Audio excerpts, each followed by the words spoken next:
It is late summer in the year 1590. A small English ship works its way through the shifting waters off the coast of what we now call North Carolina, past the sandbars and the shoals that have already wrecked more than one hopeful vessel. On board is a man named John White. He is a painter, a map maker, and a governor, and he has been gone from this place for nearly 3 years. He left behind a colony. He left behind his daughter and his granddaughter, a little girl named Virginia Dare, the first English child born on American soil. And now, at last, after storms and war and endless delay, he has come back to find them. The ship draws closer to Roanoke Island. White expects noise. He expects smoke from cooking fires, the sound of voices, children, dogs, the ordinary clamor of more than 100 people living at the edge of the known world. Instead, there is silence. When his men finally come ashore, they find the settlement dismantled. The houses have been taken apart. The heavier goods are gone. There is no sign of a struggle, no bodies, no graves freshly dug, no wreckage of a fight. There is only the quiet and the wind moving through the trees, and then, carved carefully into one of the wooden posts of the palisade, a single word: Croatoan. On a nearby tree, 3 more letters: C-R-O. Nothing else. No cross, no mark of distress, no message of fear. Just the name of a place and a people to the south, and then nothing at all. John White would sail away again without ever learning what became of them.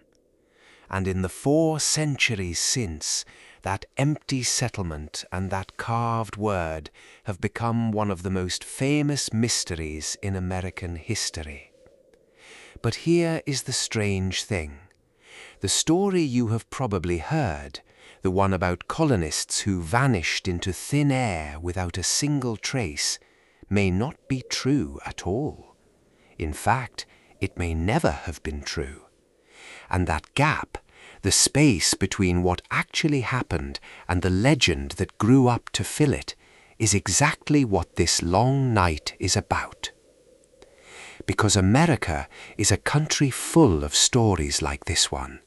Abandoned cities rising out of the earth, people who seem to disappear, strange stones carved with impossible messages, buried treasure that may never have existed, secret bases in the desert, aircraft swallowed by the sea, and places whose true history became so tangled with folklore, with newspaper headlines, with fear and hope and imagination, that the real story is almost impossible to see anymore. But not every mystery is equally mysterious. Some have quiet, sensible answers that were there all along. Some were invented or exaggerated or built on bad history, and a small number remained genuinely, honestly unresolved. Tonight, slowly and calmly, we are going to walk through them. And the question we will keep returning to again and again is a simple one. How much of America's mysterious past is truly unexplained? And how much only became a mystery because history, archaeology, folklore, secrecy, and imagination were mixed together until no one could tell them apart? Before we begin that journey, a small and genuine request. If you find these long, quiet explorations of history worthwhile, the simplest way to help this channel is to subscribe. It costs nothing, and it is the single biggest thing that allows these deeply researched documentaries to keep being made. If you are enjoying the calm of this, a like helps more than you might think. And if the option to hype the video appears in your region, that quietly helps new listeners find their way here too. And there is one question I would love for you to sit with tonight, and to leave in the comments if you feel like it before you drift off. Of all the mysteries in this country's past, which one do you think still holds the strongest unanswered questions? The colony that seemed to vanish, the city that emptied itself out, the man who jumped from a plane into a storm and was never seen again. There is no wrong answer.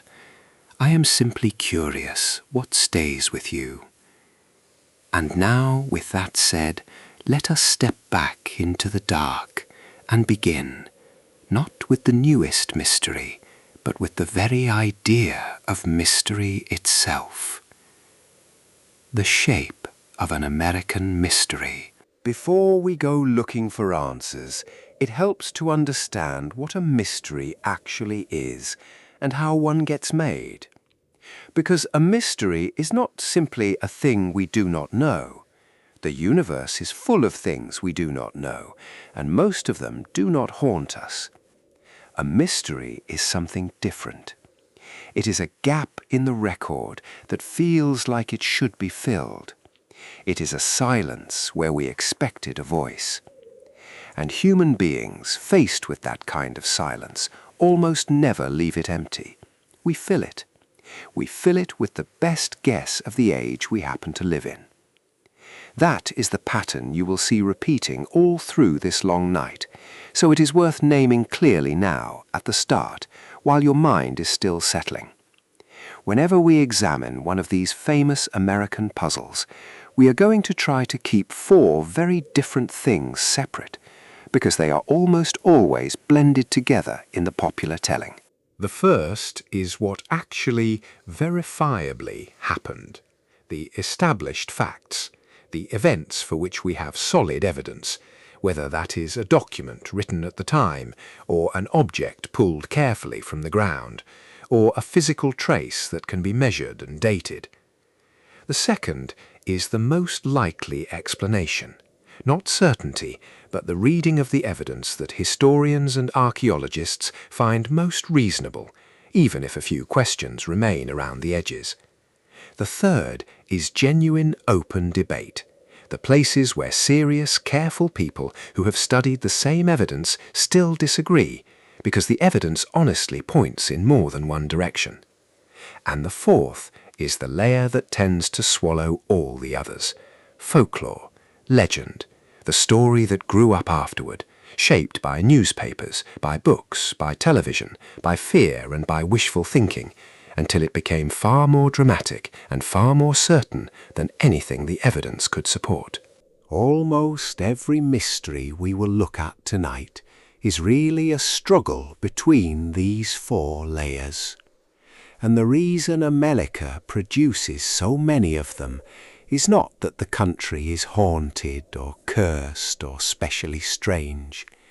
It is that America is, in the long view of history, a very young nation sitting on top of a very old and very large land. Its written records are thin and full of holes, especially in the early centuries. Its landscape is enormous, with deserts and forests and stretches of ocean vast enough to swallow things whole. It expanded quickly, chaotically, often destroying or ignoring the knowledge that was already here.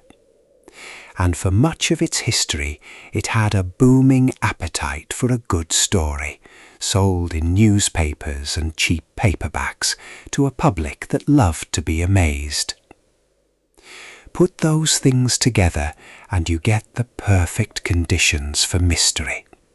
Not the supernatural kind, the human kind. The kind that grows in the space between what was recorded and what was real.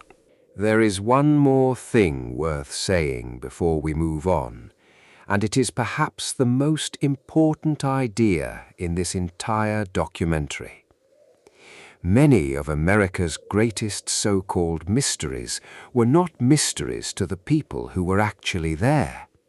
They only became mysterious later, when someone who did not understand, or did not want to understand, decided that the truth was too ordinary and reached for something stranger instead. You have already seen a hint of this with Roanoke, where a carved word that may have been a simple, clear message became, centuries later, a tale of people vanishing into nothing. You are about to see it far more dramatically. Because to begin this journey properly, we need to travel to the largest and most sophisticated thing that ancient North America ever built. A city that thrived for centuries, held tens of thousands of people, and then was so thoroughly forgotten by later arrivals that when they finally saw its ruins, they refused to believe the truth of who had made them. To understand American mystery, we have to begin across the river from a modern city, on a float plane, beside an enormous mound of earth. If you stand today in a field just across the Mississippi River from the city of St. Louis, in the flat, fertile bottomland that geologists call the American bottom, you can climb a set of modern stairs to the top of an enormous earthen mound. It rises in broad terraces out of the surrounding plain, and from its summit you can see the distant skyline of the modern city, its towers small and pale on the horizon. The mound you are standing on is called Monk's Mound. It is made entirely of earth, packed basket-load by basket-load, and it is one of the largest earthworks anywhere in the ancient world. Until the year 1867, it was, remarkably, the tallest human-made structure in what is now the United States. It was not built by Europeans. It was not built by any lost race from across the sea. It was built by Native Americans, roughly 1,000 years ago, as the centerpiece of a city we now call Cahokia. And Cahokia was not a village. It was not a scattering of huts. It was a genuine city, planned and organized, and at its height around the year 1050, it was one of the largest population centers on the entire planet, comparable in size to the great cities of medieval Europe. Getting the numbers right matters here, because they are part of the story. For a long time, popular accounts threw around figures like 40 or even 50,000 residents. More careful modern estimates tend to be more modest, suggesting perhaps 15,000 people living in the city proper, with tens of thousands more spread across the surrounding towns and farmsteads that made up the greater Cahokian world. Even at the lower figure, this was something without precedent north of the great civilizations of Mexico. It was, by a wide margin, the largest community that would exist in what became the United States until Philadelphia and New York surpassed it many centuries later. And it was sophisticated.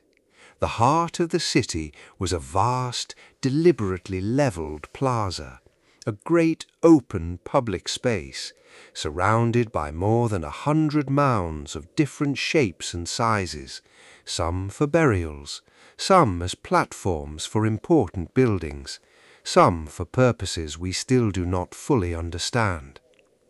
There was a great wooden palisade, a defensive wall enclosing the central precinct. There was even a structure archaeologists have nicknamed Woodhenge, a great circle of tall wooden posts arranged so that, on certain mornings of the year, the rising sun would align precisely with them, marking the turning of the seasons. Whoever built and maintained Woodhenge understood the movements of the sun with real precision. Cahokia sat at the center of a trade network that reached across a continent. Archaeologists working at the site have found seashells carried up from the Gulf of Mexico, copper brought down from the Great Lakes, and stone and mineral goods gathered from hundreds of miles in every direction. This was a hub, a capital, a place where goods and people and ideas flowed together. Studies of the chemistry of human teeth recovered from Cahokian burials, looking at the particular signatures that different regions leave in a person's body as they grow, suggest that a significant portion of the population were not born there at all. They were immigrants, drawn to the city from far away, exactly as people are drawn to great cities today. So here is the first great question. Why did Cahokia grow so large, so fast, in this particular place, at this particular moment? The honest answer is that we are still working it out. Part of it was surely the land itself, that rich floodplain soil, perfect for growing maize, the corn that fed the population. Part of it may have been something we can only glimpse in the archaeology, some powerful new set of religious or political ideas that drew people together and gave them a reason to build on a monumental scale. Around the year 1050, there seems to have been a kind of sudden reorganization, an almost explosive growth, as if the city was deliberately founded or refounded according to a grand plan. Something happened to make thousands of people decide, more or less together, to build a city here. We can see the result in the earth. We cannot yet fully see the reason. But the question that has always fascinated people most is not why Cahokia rose. It is why it fell. Because by the year 1400, this great city, this metropolis that had thrived for 3 centuries, was essentially empty. The mound still stood, the plaza was still there, but the people were gone. For a long time, the favoured explanation was environmental collapse. The story went something like this. The Cahokians cut down too many trees for their fires and their buildings and their palisades, stripping the surrounding hills. That deforestation led to erosion, and the erosion led to flooding, and the flooding ruined the fields and the homes, and slowly the city became unlivable. It was a tidy story, and it fit a certain modern anxiety about societies destroying their own environments. For years, it was widely accepted as at least a strong possibility. And then, more recently, careful fieldwork began to complicate it. A geoarchaeologist named Caitlin Ramkin, working near one of the mounds, went looking for the physical evidence of that catastrophic erosion and flooding, the layers of washed-in sediment that the theory predicted should be there. She did not find them. The ground near the mound showed stability, not the signature of repeated devastating floods. Other studies, examining the chemistry of the soil in the city's low-lying areas, found evidence that those areas stayed reliably wet, even during regional droughts, suggesting the Cahokians may have been perfectly capable of managing water and growing food through hard times. The neat environmental collapse story began to look less certain than it once had. So what did happen? The most honest answer, the one you will hear from the most careful researchers, is that we do not know for sure, and that the truth was probably complicated. There was almost certainly a period of stress. Studies of ancient sediment cores have found evidence of both major flooding of the Mississippi and warm season droughts damaging to agriculture around the middle of the 1100s, right around the time the city's population began its long decline. But stress is not the same as sudden catastrophe. The decline of Cahokia was not an overnight collapse. It was a slow unravelling, spread across generations, and the causes may have had as much to do with people as with weather. political struggles, the fracturing of whatever authority once held the great city together, warfare, shifting beliefs, people over decades simply deciding, family by family, to leave and to build their lives elsewhere. And this is where we meet for the first time tonight, a piece of bad history that we will keep encountering. There is an old and stubborn idea, sometimes called the myth of the vanishing Indian, that Native American societies simply faded away into mystery, that they declined and disappeared and left only silent ruins behind. It's a comforting myth for later arrivals because it makes the land seem empty, and it makes its emptiness seem natural. But it is not what the evidence shows. Studies of the Cahokia region using traces of human occupation preserved in lake sediments have found that the area was not a permanent ghost town after the city emptied. People returned. Native communities lived in and around the American bottom for centuries afterward. The Cahokians did not vanish from the earth. Their great city ended, as all cities eventually do, and its people dispersed and carried on, their descendants among the native nations of the continent. Cahokia, then, is a genuine mystery in one narrow sense. We honestly do not know the full reason it declined, but it is not mysterious in the way the legends want it to be. It was a real city, built by real and known peoples, that rose and fell for reasons that were probably as human and as complicated as the rise and fall of any city anywhere. The deeper mystery is not what happened to Cahokia. It is why so many people, for so long, found it easier to imagine that Native Americans could not have built it at all.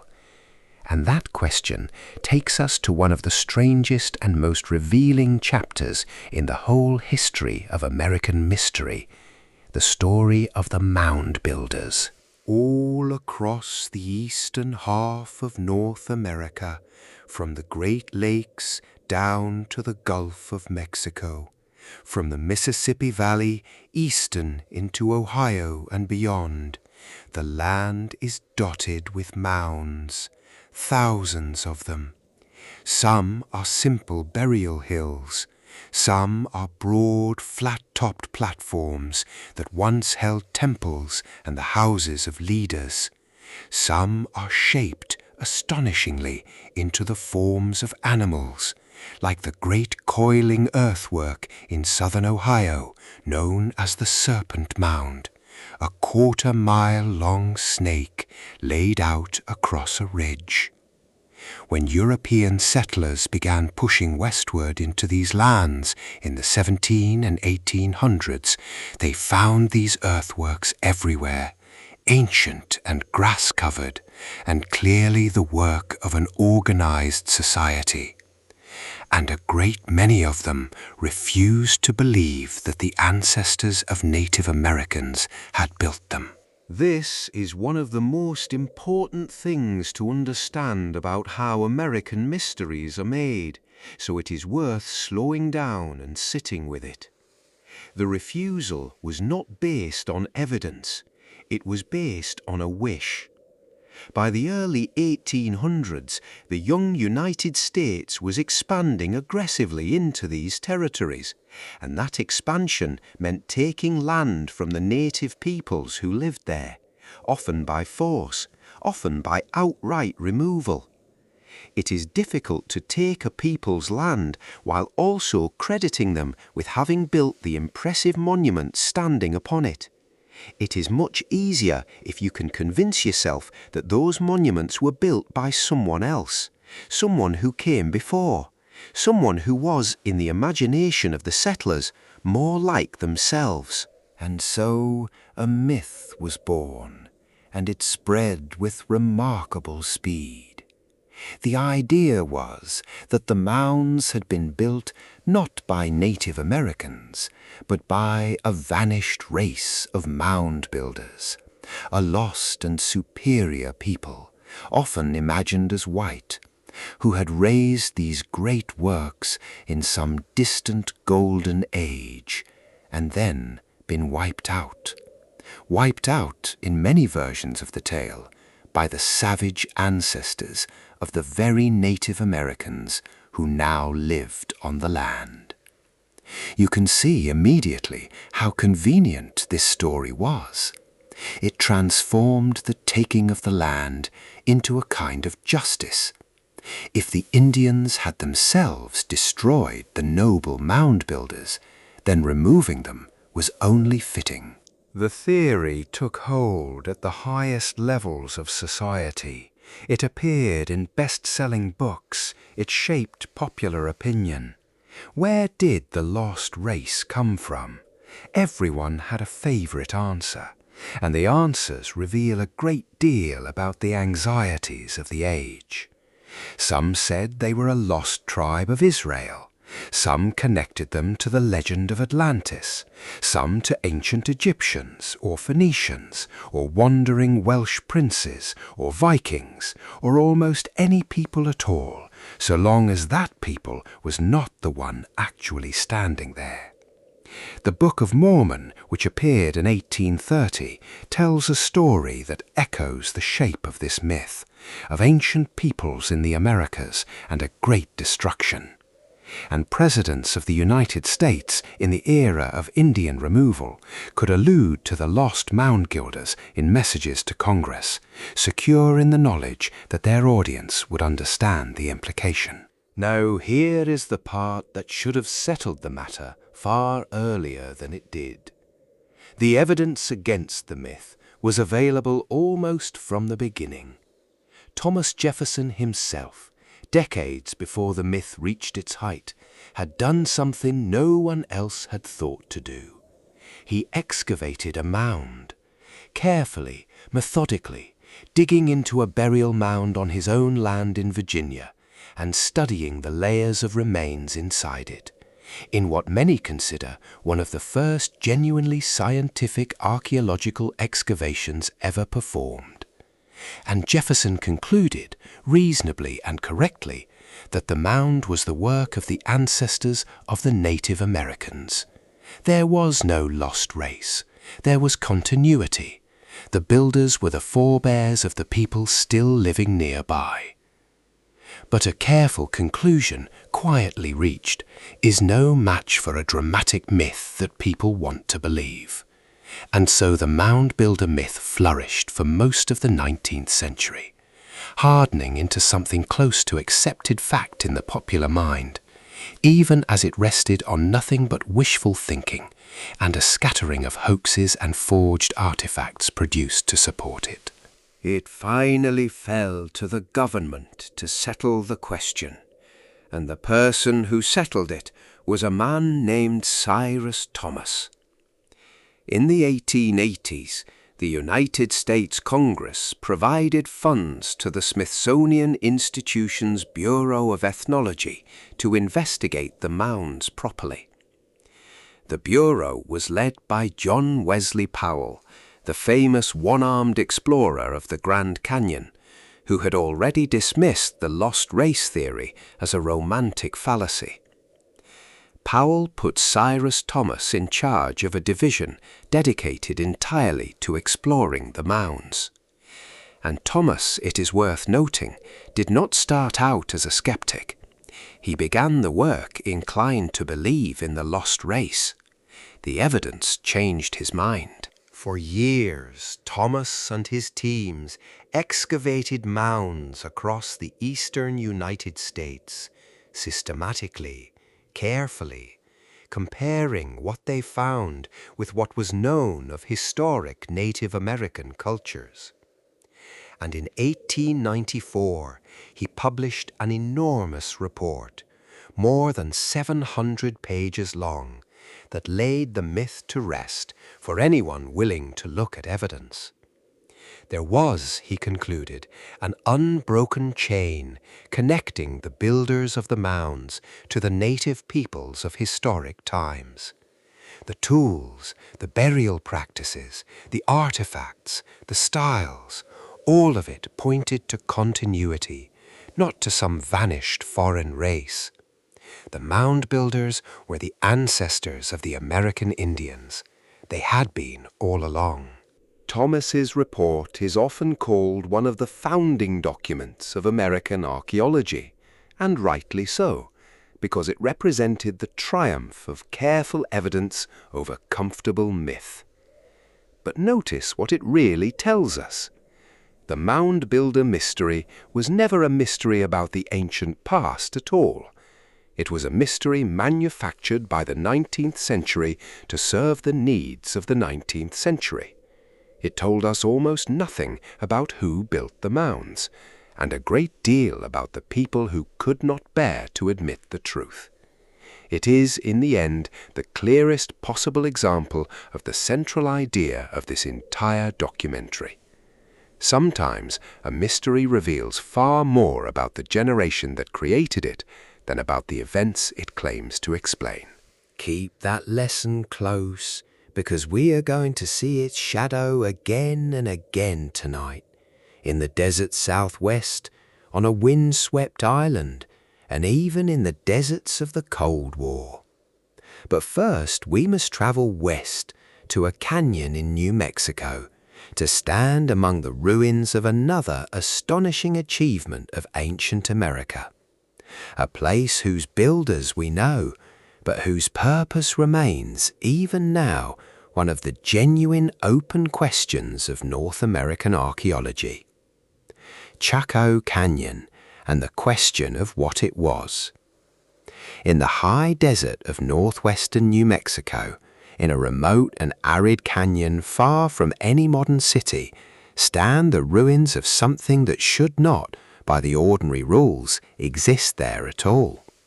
The place is called Chaco Canyon, and roughly 1,000 years ago it was the beating heart of a civilization that spread its influence across an enormous region of the American Southwest. Today it is quiet, wind-scoured, and difficult to reach, which is part of what makes standing among its ruins so strange. Because what the ancestral Pueblo people built here in this dry and unforgiving landscape was monumental. The greatest of the Chaco structures is a building we call Pueblo Bonito. It is a vast, D-shaped complex of stone rooms, built and rebuilt over the course of about 3 centuries.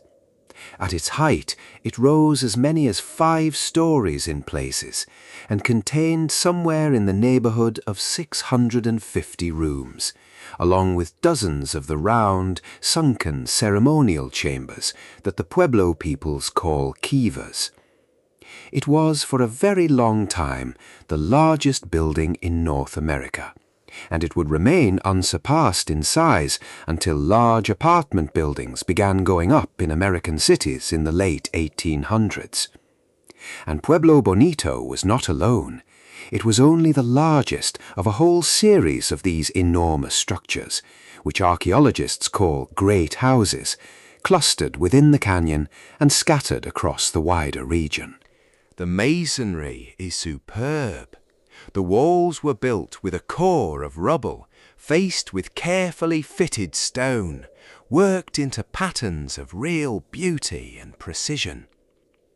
The construction required staggering quantities of timber, hundreds of thousands of large wooden beams, many of them carried by hand from mountain forests dozens of miles away, because the canyon itself had little suitable wood.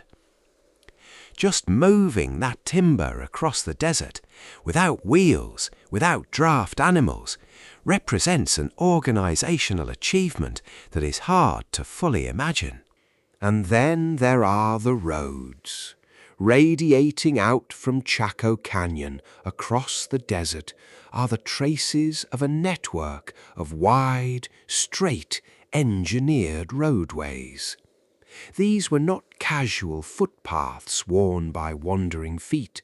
They were deliberately constructed, often remarkably straight, sometimes running for many miles across the landscape, cut and graded and in places edged with stone. Some of them connect Chaco to distant outlying great houses. What is strange is that the ancestral Puebloans had no wheeled vehicles and no beasts of burden, so these broad, carefully engineered roads were built entirely for people traveling on foot. That has led many researchers to suspect that the roads were not purely practical, that they may have had a ceremonial or symbolic meaning, connecting places in ways that mattered spiritually as much as physically. There are also the alignments. Certain buildings and features at Chaco appear to be oriented with real care to the movements of the sun and the moon, including the long, slow, complex cycle of the moon that takes nearly 19 years to complete. On a rock face high in the canyon, a spiral carved into the stone is crossed by a dagger of sunlight at the moment of the summer solstice, in a way that seems far too precise to be an accident. Whoever planned Chaco was watching the sky closely and building to match what they saw. Finally, there is the trade. Within the rooms of Pueblo Bonito and the other great houses, archaeologists have found astonishing things. Tens of thousands of pieces of turquoise, copper bells that were made in Mexico, and most striking of all, the skeletons of scarlet macaws, tropical birds whose natural home lies far to the south in the rainforests of Mesoamerica, hundreds of miles away. These birds were carried alive across enormous distances to reach this desert canyon. Chaco was plainly connected by long threads of trade and travel to civilizations far beyond its own borders. So we know a great deal about Chaco. We know who built it, the ancestors of today's Pueblo peoples. We know roughly when, with its great flowering falling mostly between about the year 990 and the year 1130. We know how sophisticated it was. And yet, standing at the center of all this knowledge, there is a genuine and honest mystery, one that archaeologists continue to debate in good faith. And the mystery is deceptively simple. What was Chaco Canyon actually for? Because for all its grandeur, Chaco does not look quite like a normal city. Those hundreds of rooms in the great houses do not seem to have been used, most of them, as ordinary homes. Many show few signs of everyday living, of the cooking fires and the accumulated debris of daily life you would expect from a dense residential population. Some researchers estimate that the number of people actually living permanently in the canyon may have been surprisingly small, perhaps only a few thousand, or even fewer, far too few to fill all those rooms. So what were the great houses for? Here the theories divide, and each has serious scholars behind it. Some believe Chaco was, more or less, a city and a political capital, the center of a real regional power that dominated the surrounding lands. Others believe it was primarily a ceremonial center, a sacred place, mostly empty for much of the year, but filling with pilgrims at certain seasons who came from across the region to take part in great ritual gatherings and who helped build the monuments as an act of devotion. The vast quantities of broken pottery found in some areas, far more than a small resident population could account for, might be the residue of exactly these kinds of mass gatherings and feasts. Still others see Chaco as some combination of all these things, a place that was political and religious and economic all at once, a capital and a cathedral and a marketplace, its exact character shifting over the centuries. The truth is that we do not know, and honest researchers say so. Chaco is a real mystery, but notice what kind. It is not a mystery of the sensational sort. No one serious doubts who built it. The debate is about function, about meaning, about the inner life of a society that left no written records, and so cannot simply tell us what its great buildings were for. That is a far more interesting kind of uncertainty than any tale of lost races or ancient aliens, and it is the kind that careful archaeology can slowly chip away at, without ever perhaps fully resolving. What we do know is that Chaco's great era did not last forever. Around the middle of the 1100s, construction in the canyon slowed and then largely stopped, and the center of gravity of the ancestral Puebloan world began to shift elsewhere. This period coincided with a severe and prolonged drought that gripped the region, roughly between the years 1130 and 1180. For a place whose whole existence depended on coaxing enough food out of a marginal desert environment, and on the surplus needed to support all that construction and ceremony and trade, a decades-long drought would have been a profound blow. Whether the drought was the true cause of Chaco's decline, or simply the final pressure on a system that had already grown too elaborate and too costly to sustain, remains, like so much else about Chaco, a matter of genuine debate. But the people of Chaco, like the people of Cahokia, did not vanish. They moved, and their movement, spread across the following century and a half, would eventually empty out not just Chaco, but the entire Four Corners region of its great stone towns. It is one of the largest and most famous population movements in the ancient history of North America. And it has been so persistently and so wrongly described as a disappearance that it is worth stopping to set the record straight. Because the ancestral Puebloans did not disappear. Their descendants are alive today, and they can tell you exactly where their ancestors went. Cliff Palace in what is now Mesa Verde National Park in southwestern Colorado is one of the most beautiful and haunting places in all of North America.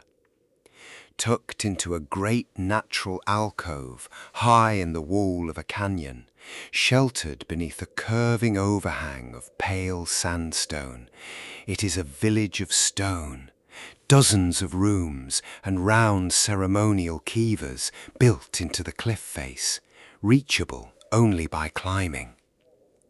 There are many such dwellings across the Mesa Verde region tucked into the cliffs, and they have an almost impossible beauty, glowing golden in the late light, silent above the green of the canyon floor. And they are empty. They have been empty for more than 700 years. By around the year 1300, the ancestral Puebloan peoples had left the entire Four Corners region, the place where the modern states of Colorado, New Mexico, Arizona, and Utah meet. They left Mesa Verde. They left the areas around Chaco. They left a landscape that had been home to their people for many centuries, dotted with villages large and small, in some areas holding tens of thousands of people. And for a long time, the popular story about this departure was told in the language of mystery and disappearance. The great cliff dwellings, so the story went, were simply abandoned, their people gone, vanished, no one quite knew where or why. It became one of the stock mysteries of the American Southwest. But that framing, that language of vanishing, is misleading. And modern archaeology, together with the knowledge of living Pueblo peoples, has made the real story much clearer. The ancestral Puebloans did not vanish. They migrated. They moved over several generations south and east, toward more reliable water, toward the valley of the Rio Grande in New Mexico, and toward the mesas of what is now Hopi and Zuni country in Arizona and western New Mexico. And there, in those places, their descendants have lived ever since, continuously, right up to the present day.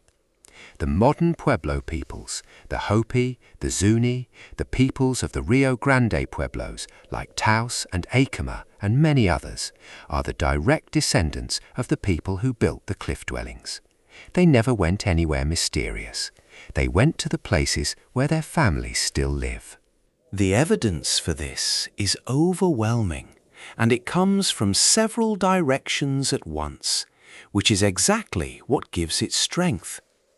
There is continuity in the pottery, with styles and techniques that carry forward from the old settlements into the new ones. There is continuity in architecture, in the building of kivas and the shaping of communities. There are the oral histories of the Pueblo peoples themselves, which speak of migration, of movement from ancestral homes, of exactly the journeys the archaeology reveals. Working with the oral history of the Tewa-speaking Pueblo people, researchers have traced the connection between the people who left Mesa Verde and the communities that arose along the Rio Grande. And in recent years, even the study of ancient DNA has added its voice, finding genetic links between the ancient inhabitants of the Mesa Verde region and their living Pueblo descendants. Every line of evidence tells the same story.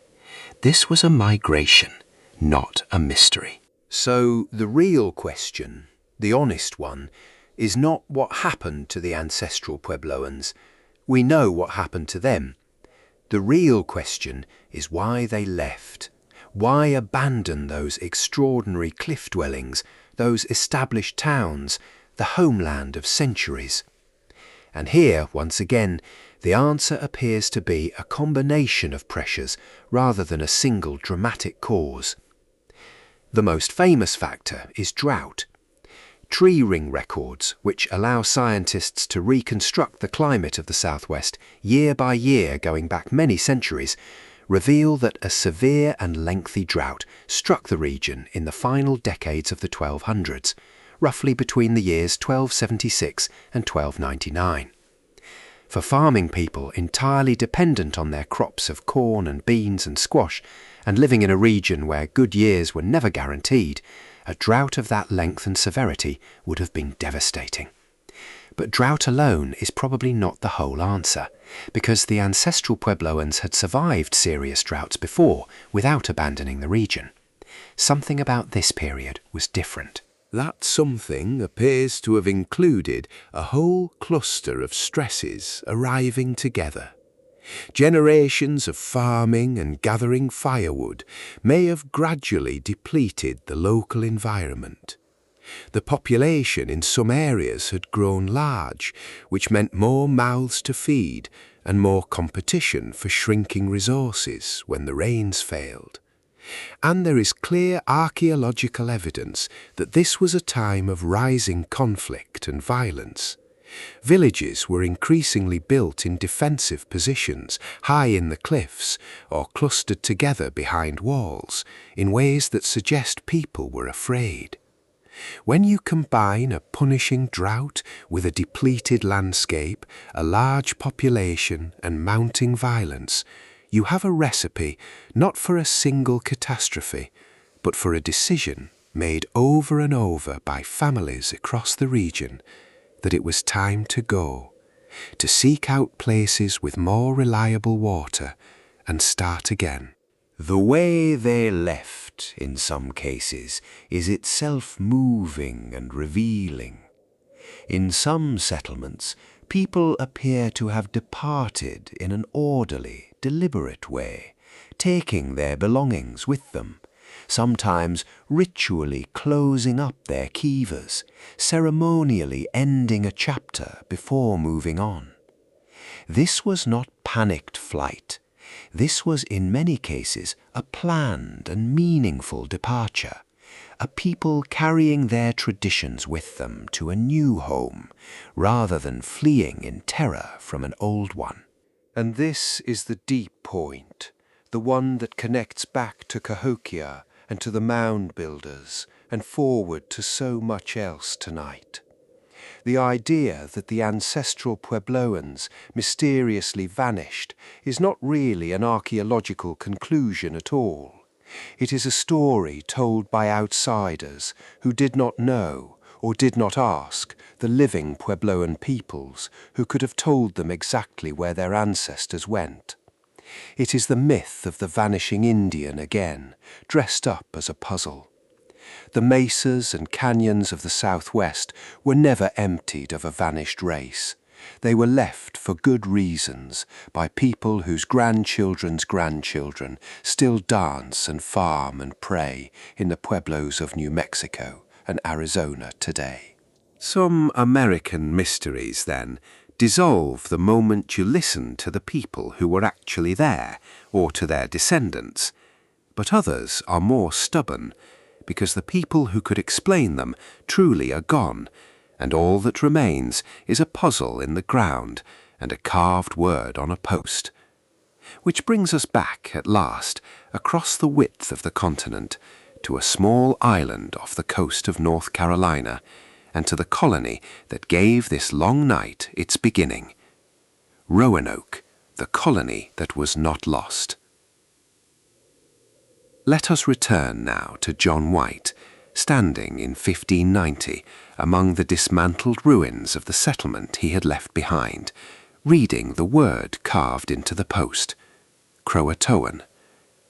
To understand why that word may be the answer to the mystery rather than the mystery itself, we have to go back a few years to the beginning of the whole doomed venture. In the 1580s, England was late to the business of American colonization. Spain had been established in the New World for the better part of a century, growing rich on the gold and silver of the Americas. England, under Queen Elizabeth I, wanted a foothold of its own, a base on the North American coast from which English ships could operate. The courtier Sir Walter Raleigh obtained the right to plant such a colony, and after some earlier attempts, a group of settlers, more than 100 men, women and children, was landed on Roanoke Island in 1587. Their governor was John White, an artist whose delicate paintings of the coast and its native inhabitants survive to this day as some of the most precious records we have of that first contact. This was not meant to be a fort full of soldiers. It was meant to be a real community, families building a life. And among those families was White's own daughter, Eleanor Dare, who shortly after landing gave birth to a daughter of her own. The baby was named Virginia Dare, and she holds the poignant distinction of being the first child of English parents born in what would become the United States. Her grandfather baptized her in a strange land, surrounded by uncertainty, at the very edge of the English world. The colony was in trouble almost from the start. Relations with some of the local native peoples had been damaged by the actions of earlier English expeditions, which had behaved with arrogance and violence. Supplies were short, and so with great reluctance the colonists persuaded John White to sail back to England to arrange for more support and provisions. He did not want to leave his family, but he was the person with the standing to get help, and so he went, expecting to return within months. He could not return within months. Back in England, he sailed into a catastrophe of timing. England and Spain were at war, and in 1588 came the great crisis of the Spanish Armada, the enormous fleet Spain launched against England. Every available ship was needed for the defense of the realm. White was frantic to get back to his family, but he could not obtain passage. Years dragged by. It was not until 1590, nearly 3 years after he had left, that he finally managed to reach Roanoke again. And by then, of course, the settlement stood silent and empty, with only that carved word to greet him. Now here is the crucial thing, the thing that the popular legend almost always leaves out. John White was not baffled by the word Croatoan. He did not read it as a terrifying riddle. He read it as a message, and he knew more or less what it meant, because he had helped arrange the code himself. Before he left in 1587, White and the colonists had agreed on a plan. If they should decide to leave the settlement while he was away, they would carve the name of their destination so that he would know where to find them. And they added one more detail, a signal of distress. If they were forced to leave in trouble, under attack or in danger, they would carve a cross above the name as a sign that something had gone wrong. White found the word Croatoan carved cleanly and deliberately. He found the letters C, R, O on a tree, and crucially, he found no cross, no sign of distress. The message, by the very system he had designed, was clear. The colonists had relocated, and they had done so without emergency, to a place called Croatoan. And Croatoan was not some vanished mystery either.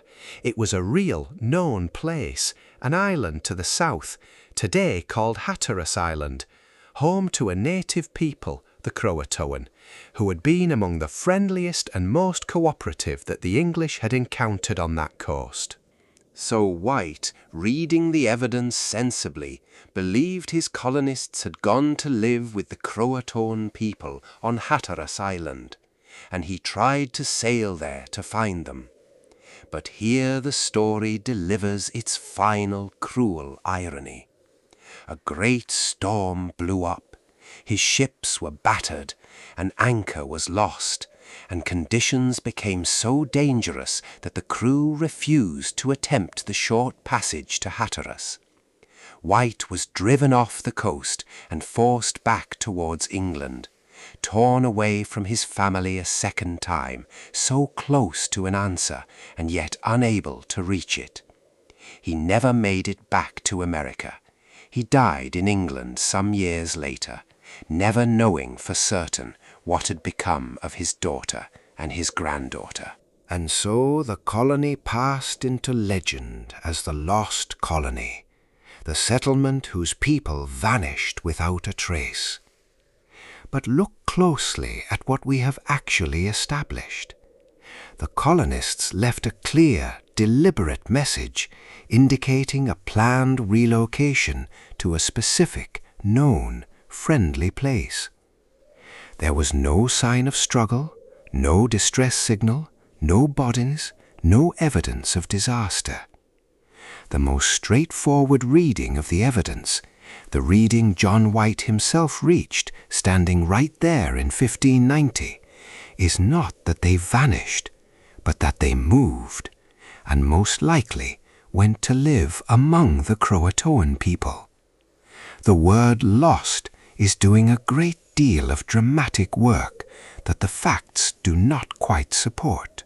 Modern archaeology has been steadily building on exactly this reading, and in recent years it has grown considerably stronger. On Hatteras Island, the old Croatoan, teams of archaeologists digging at the site of a major Croatoan town have unearthed a fascinating mixture of Native American and English material. 16th century European objects found in native contexts. Exactly the kind of blending you would expect if English colonists had come to live among the Croatoan and merged their lives with them. Some of the most striking recent finds are pieces of what is called hammer scale, tiny flakes of iron thrown off when someone works hot metal with a hammer at a forge. That is significant, because blacksmithing was an English skill, not a traditional Croatoan one. The presence of ironworking debris, found in layers dated to the right period, strongly suggests that English people, with English skills, were living and working in that native community. The people who could produce hammer scale were the colonists themselves or their descendants, forging and reforging the metal goods they had brought with them. There is more. In 2012, researchers re-examined one of John White's own maps of the region, held in a museum in London, and discovered something hidden. Under a small patch that had been glued over part of the map centuries earlier, revealed by modern imaging techniques, was the symbol of a fort, marked at an inland location well to the northwest of Roanoke, near a body of water called the Albemarle Sound. This hidden marking has led to excavations at an inland site, where archaeologists have found further traces of a European presence, 16th century objects that hint at English settlers having reached that far interior location as well. Taken together, the emerging picture is not one of a single vanishing, but of a dispersal. It now seems quite possible that the colonists did not all go to one place, that the community split, that one group, perhaps the larger one, went south to live among the Croatoan on Hatteras Island, exactly as the carved word suggested, and exactly as White believed, while another group may have moved inland toward the interior, joining or settling near other native communities there. Different families, facing an impossible situation, may have made different choices and gone their separate ways, and been gradually absorbed into the native world around them over the following years and generations. We should be careful and honest here. This is not proven beyond all doubt. Some of the recent archaeological claims are promoted enthusiastically by the very people who made the discoveries, and good historians urge appropriate caution. We cannot yet point to a single object and say with certainty this belonged to Virginia Dare. The precise fate of every colonist will probably never be known in full detail. But the direction of the evidence is clear, and it points away from mystery and towards something quieter and more human. The likeliest truth is that the lost colony was never truly lost at all. Its people, running low on supplies and abandoned by circumstance, made a rational decision to leave a failing settlement and go to live among native neighbors who could help them survive. Over time, they and their descendants blended into those native communities, becoming part of the coastal peoples of North Carolina. If that is what happened, then the great enduring image of the lost colony, the idea of over 100 souls vanishing instantly and inexplicably into the American wilderness, is largely a later invention. Indeed, historians have pointed out that much of the modern romance of the lost colony, the very phrase itself as a kind of brand, took its powerful hold on the American imagination only in the 20th century, promoted in part by a famous outdoor drama and by the tourism it inspired. The mystery, in other words, was partly manufactured, dramatized, made more absolute and more haunting than the 16th century evidence ever warranted. John White thought he knew where his family had gone. The archaeology increasingly suggests he was right. The tragedy of Roanoke is not that the colonists vanished into thin air. The tragedy is that a grieving grandfather, blocked by a storm, never got to sail the last few miles and prove it. Roanoke shows us how a sensible relocation can harden over centuries into a ghost story. But not every strange thing in American history is so easily explained. Some mysteries are carved, quite literally, into stone, in letters and symbols that seem to belong to another world entirely. And the questions they raise are of a very different kind. Not what happened to a group of people, but whether an object is telling the truth at all.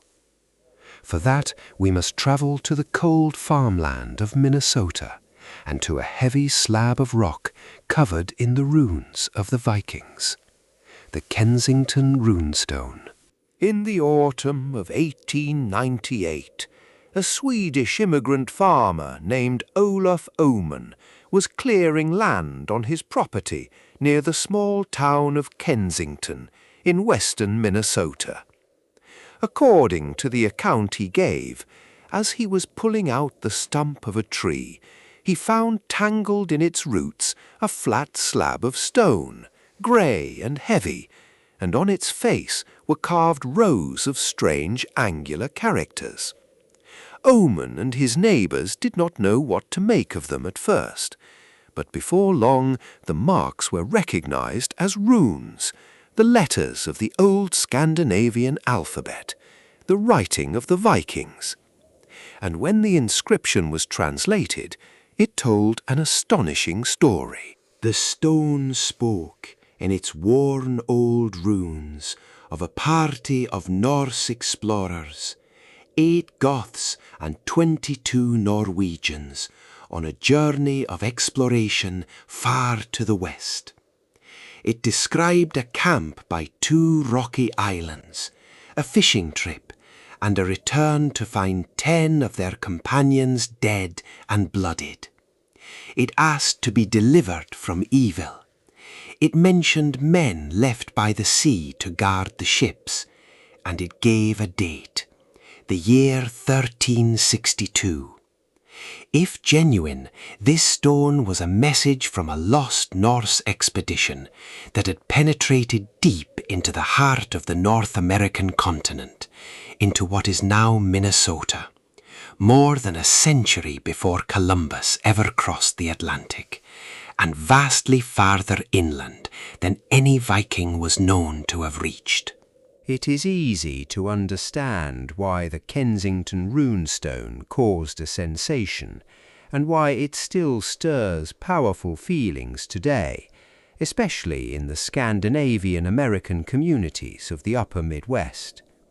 It seemed to offer proof of a heroic ancestral presence, a claim on the land reaching back into the medieval past. The town of Alexandria, Minnesota, near where the stone was found, eventually embraced it wholeheartedly, building a museum for it and erecting a giant statue of a Viking to celebrate the connection.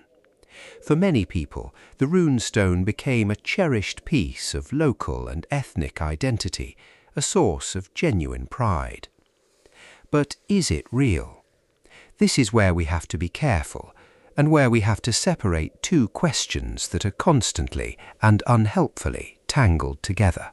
The first question is whether Norse explorers ever reached North America at all. And the answer to that question is a clear and resounding yes. This is not in dispute. It is established fact. In the 1960s, archaeologists excavating at a place called Lance O's Meadows on the northern tip of the island of Newfoundland in Canada uncovered the unmistakable remains of a Norse settlement dating to around the year 1000. There were the outlines of Norse-style buildings and Norse artifacts, and evidence of ironworking of a kind the native peoples of the area did not practice. Lance O's Meadows proves, beyond any reasonable doubt, that the Vikings crossed the Atlantic and set foot in the Americas roughly 5 centuries before Columbus. The old Norse sagas, which told of voyages to lands they called Helluland, Markland, and Vinland, turned out to contain real memory. The Vikings were genuinely here. But, and this is the essential point, Lawnsocks Meadows is in coastal Newfoundland, on the very edge of the continent, facing the Atlantic. The Kensington runestone was supposedly found in Minnesota, roughly 2,500 miles to the west in the deep interior of the continent. Proving that Vikings reached the coast of Newfoundland does absolutely nothing to prove that they traveled thousands of miles inland to central Minnesota. These are entirely different claims, and the second one requires its own evidence. The genuine Norse presence at Lawnsocks Meadows is often used in arguments for the runestone as if it settled the matter. It does not. It only proves the Vikings could cross the ocean, which no one doubts. So what does the evidence say about the runestone itself? Here, the scholarly consensus, built up over more than a century of study, is quite firm, even if a determined minority still disputes it. Most experts who have examined the Kensington runestone conclude that it is not a genuine medieval artifact.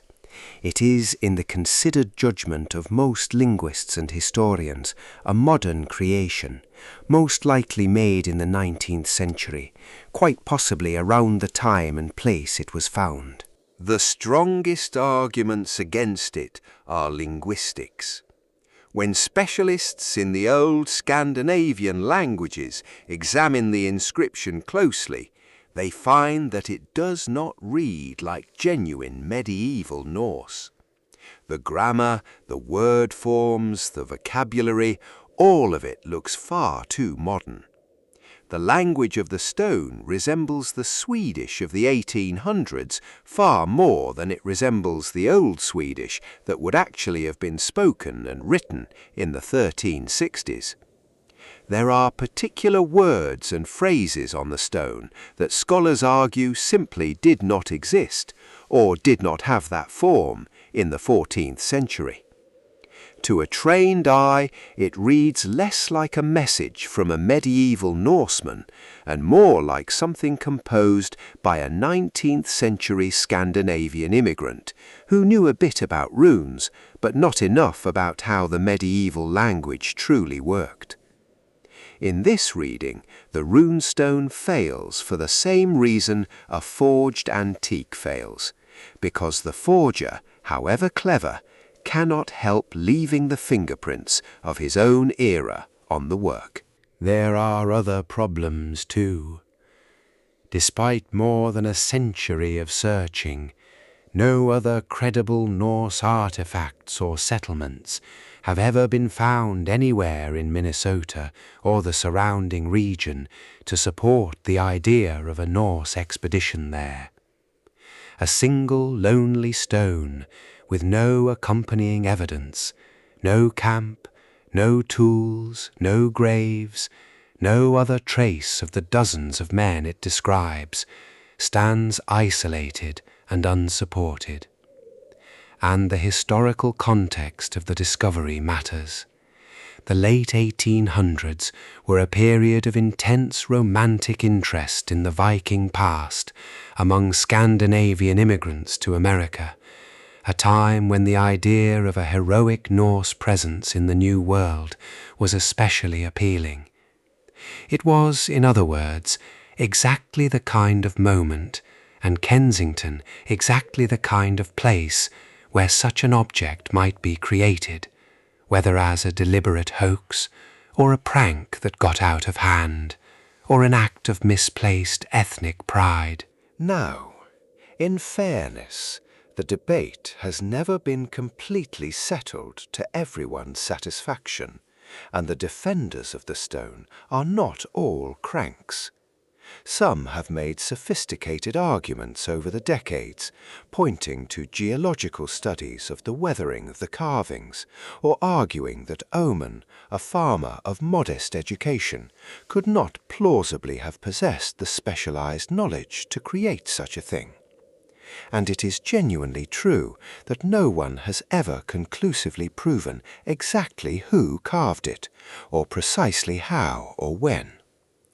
But the absence of a confessed forger is not the same as authenticity. The weight of the evidence and the strong consensus of the relevant experts falls clearly on the side of the stone being a modern creation rather than a medieval one. Why then does the debate persist at all? Part of the answer is that people want it to be real, and the wanting is understandable and human. The rune stone is woven into the identity of a whole region, into museums and statues and civic pride and family heritage. To let go of it would feel like a loss. And so the Kensington runestone endures, not really as an open scientific question, but as a cherished story that a community is reluctant to give up. In that, it teaches us something important about how American mysteries survive. Sometimes a mystery persists not because the evidence is truly balanced, but because the answer the evidence points to is one that people would rather not hear. The rune stone, most likely, is a case of a false mystery, an artifact that generates its aura of ancient wonder precisely because it is not what it claims to be. But it raises a question that will follow us for the rest of the night. How do you tell a genuine old thing from a clever new one? How do you separate the authentic mystery from the manufactured one? That very question hangs over another strange structure, this one made not of a single carved slab, but of stone and mortar, standing in a park in Rhode Island, that some have wanted very badly to believe was built by Vikings, or by Templar knights, or by anyone at all, except the ordinary colonists who most likely raised it. In a small green park in the heart of Newport, Rhode Island, surrounded by an old iron fence and the comfortable houses of a New England town, stands a curious round tower of rough stone. It is not large, only about 18 feet high, and it is open now, roofless and floorless, worn by centuries of weather. Its most distinctive feature is its base, where the circular structure rests not on a solid foundation, but on 8 stone columns, joined by 8 arches, so that you can walk beneath it and look up into its hollow interior. There is something undeniably strange about it. It does not look quite like the tidy colonial buildings around it. It looks older, rougher, more foreign, as if it belonged to some other time and place entirely. And so, for the better part of 2 centuries, people have spun theories about the Newport Tower, and the theories have almost all reached toward the exotic and the ancient. Some have claimed it was built by Vikings, a Norse structure predating the English colonies by centuries, akin to the round churches of medieval Scandinavia. Others have proposed the Knights Templar, the medieval military order wrapped in legend and secrecy, imagining the tower as a relic of some pre-Columbian Templar voyage to America. Still others have suggested wandering Portuguese explorers, or Chinese fleets, or almost any group of mysterious visitors who might have crossed the ocean before the official arrival of European colonists. The tower has become a magnet for the idea of a hidden history, a secret pre-Columbian presence in New England. You can probably already hear the echo of the Kensington runestone and of the mound builders in all of this. Once again, there is a strong pull towards believing that some impressive structure must have been built by ancient and foreign hands, by anyone rather than the ordinary people who were actually around at the time. And once again, when we set the romance aside and look calmly at the evidence, a much simpler and much better supported explanation comes into view. The evidence in the case of the Newport Tower is unusually clear, and it points firmly toward a colonial origin. Let us begin with the documents. There is a will written by a man named Benedict Arnold in the 1670s. This is not the infamous traitor of the American Revolution, but his great-grandfather of the same name, who was the first colonial governor of Rhode Island and a wealthy and prominent man of Newport in the 1600s.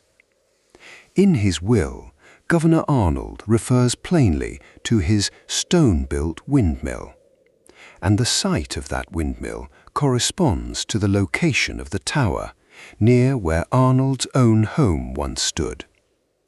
Colonial-era documents in the decades that followed refer to the structure as the Old Stone Mill. In other words, the people of 17th and 18th century Newport did not regard this tower as a baffling ancient ruin of unknown origin. They knew it as a windmill built by their governor. Then there is the physical evidence, which supports the documents beautifully. As long ago as 1848, a local investigator compared the mortar holding the tower's stones together with the mortar of other known 17th century buildings in Newport and found them essentially the same. Much later, in the 1990s, a team of researchers subjected the tower's mortar to radiocarbon dating, the scientific technique that measures the decay of carbon to estimate age. The result placed the construction of the tower firmly in the second half of the 1600s, in the window between roughly 1635 and 1698. That is precisely the colonial period, precisely the era of Governor Arnold and his windmill. It is centuries too late for Vikings or Templars. And then there is the archaeology. Serious excavations have been carried out at the base of the tower and in the ground around it, more than once in the 1940s and again in the 2000s. These digs turned up plenty of artifacts, but every single one of them dated to the colonial era or later. Not one object was found that predated the arrival of English colonists. If some mysterious band of medieval visitors had built and used this tower centuries before the colony existed, we would expect to find at least some trace of them in the soil around it. There is nothing. The ground tells the same story as the documents and the mortar. This is a colonial structure. There is even a striking visual match.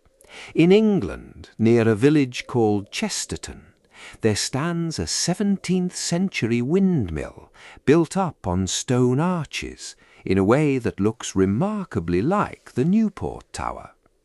The resemblance is close enough that it strongly suggests the Newport structure was built in a known English style of the period, a tower mill raised on arches, and not according to some unique medieval European tradition. Governor Arnold came from England. He would have known such buildings. Building one in the New World to grind the colony's grain is exactly the sort of thing a wealthy and practical colonial governor would do.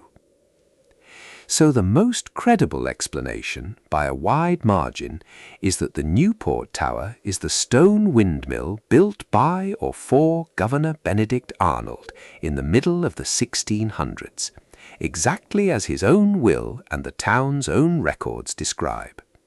It is a genuine and rather wonderful colonial relic, one of the more unusual surviving structures of early New England.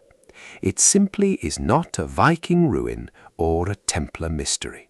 It is worth pausing on why the exotic theories have proven so durable in spite of all this.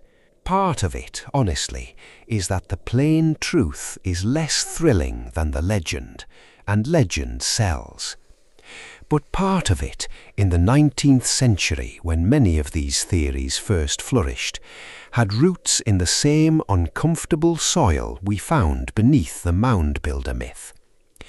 There was, among some Anglo-Americans of that era, a desire to believe that Northern Europeans, people like themselves, had reached and shaped America before the Catholic and Mediterranean Columbus. A desire tangled up with the ethnic and religious prejudices of the time. A Viking tower in Rhode Island served that wish. The evidence never did. The Newport Tower, then, is best understood not as an unsolved mystery, but as a solved one. A case where careful dating and patient archaeology have given us a clear and reasonable answer, even if some people would rather keep the romance. But we are now moving from mysteries of stone and settlement toward a different and in some ways more seductive category of American legend: the mysteries of buried treasure. Here the stakes become personal and enormous, because these are stories that promise not just wonder, but wealth, fortunes hidden in the earth, waiting for whoever can crack the code. And no American treasure legend is more famous or more maddening than the tale of 3 coded messages and a fortune supposedly buried somewhere in the hills of Virginia. The mystery of the Beale ciphers. This story, as it has been told for well over a century, goes like this. In the early 1820s, a man named Thomas J. Beale, along with a party of adventurers, was said to have travelled west and struck it rich, discovering a great quantity of gold and silver somewhere out on the frontier. Wishing to keep their fortune safe, they supposedly transported it back east and buried it in a secret vault somewhere in Bedford County, Virginia. And then, so the story goes, Beale did something strange and fateful. He wrote out the details of the treasure, its location, its contents, and the names of the men who had a claim to it. But he wrote them in code. 3 separate coded messages, each a page of numbers. He left these papers in the care of a local innkeeper, told him to open them only if he never returned, and then rode off and was never heard from again. The innkeeper, according to the tale, kept the papers for decades, occasionally trying and failing to make sense of the numbers. Eventually, they passed to another man who devoted years of his life to the ciphers. And this second man made a breakthrough. He cracked the second of the 3 messages. The key, it turned out, was the Declaration of Independence.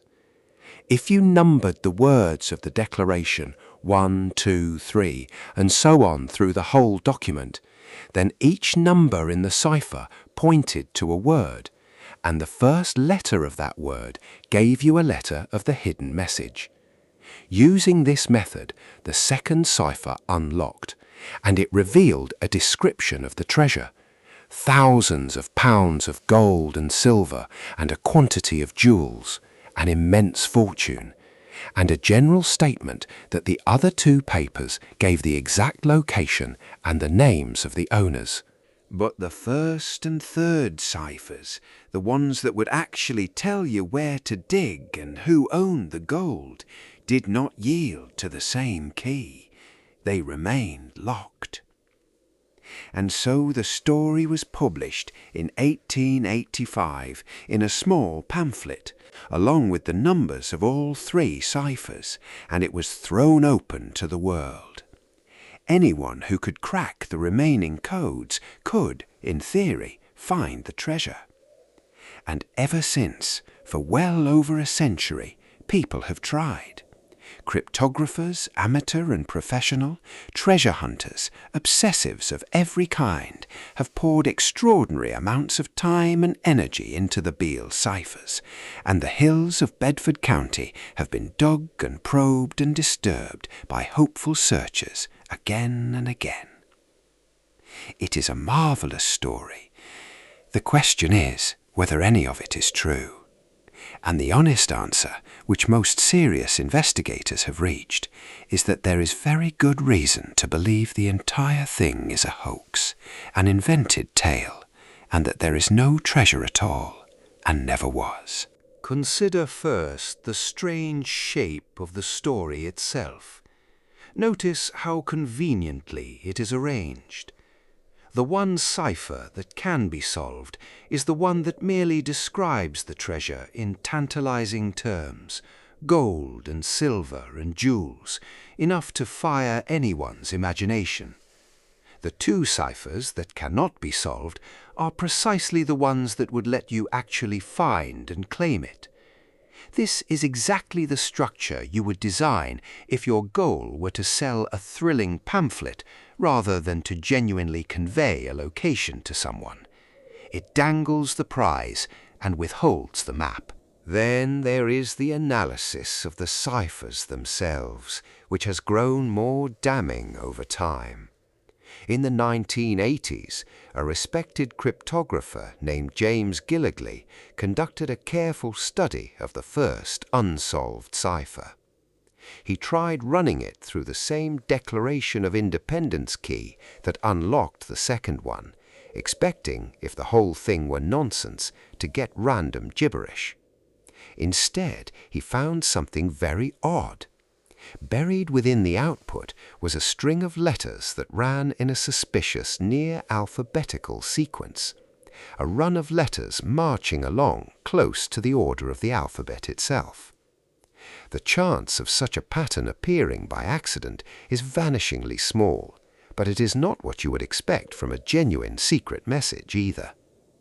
Gilligley argued that this strange fingerprint was a sign of deliberate construction, evidence that the first cipher was not a real encoded message at all, but an artificial creation, a puzzle built to look like a cipher without actually containing a hidden treasure map.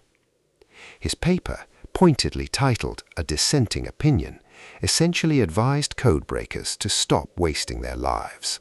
Other researchers attacked the story from the historical side, and here too it crumbled. A well-known investigator of historical claims, Joe Nickell, examined the pamphlet and the letters attributed to Beale, studying the language itself. He found that the writing contained words and expressions that did not appear to be in common use in the 1820s when Beale supposedly wrote, but which did belong to the later era of the 1880s, when the pamphlet was actually published. Words like stampede, for instance, appear anachronistically. He also noted close similarities in style between the supposed Beale letters and the writing of the man connected to publishing the pamphlet, a figure named James Ward. Nicholl's conclusion was that the whole thing was most likely composed in the 1880s by the pamphlet's own creator, an invented tale, possibly even a kind of literary or fraternal allegory, dressed up as a true story of buried gold. There is also real doubt as to whether Thomas J. Beale ever existed at all, with searches of historical records failing to confirm the man. Now, in the interest of fairness, the case is not 100% closed, and a few defenders remain. Some have pointed out that there were many different printed editions of the Declaration of Independence in circulation, with small variations in wording and punctuation, and that using the wrong edition as a key could turn a genuine message into gibberish. In principle, they argue, the unsolved ciphers might yet yield to the right version of the text. It is a real point, and it means we cannot say with absolute mathematical certainty that the ciphers are meaningless. But when you weigh the convenient structure of the story, the statistical fingerprints of artificial construction, the anachronistic language, the doubts about whether Beale existed, and the century and a half of complete failure to find any treasure or solve the remaining codes, the balance tips heavily towards one conclusion.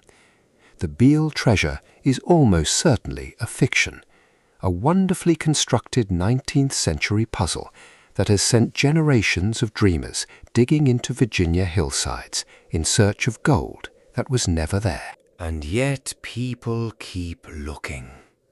That is the real lesson of the Beale ciphers, and it is a lesson that runs through the whole history of American treasure legends. The power of these stories has almost nothing to do with the strength of the evidence behind them. It has to do with the size of the dream. A coded message and a buried fortune are irresistible, precisely because they offer the possibility, however remote, that you personally might be the one to crack the secret and claim the prize.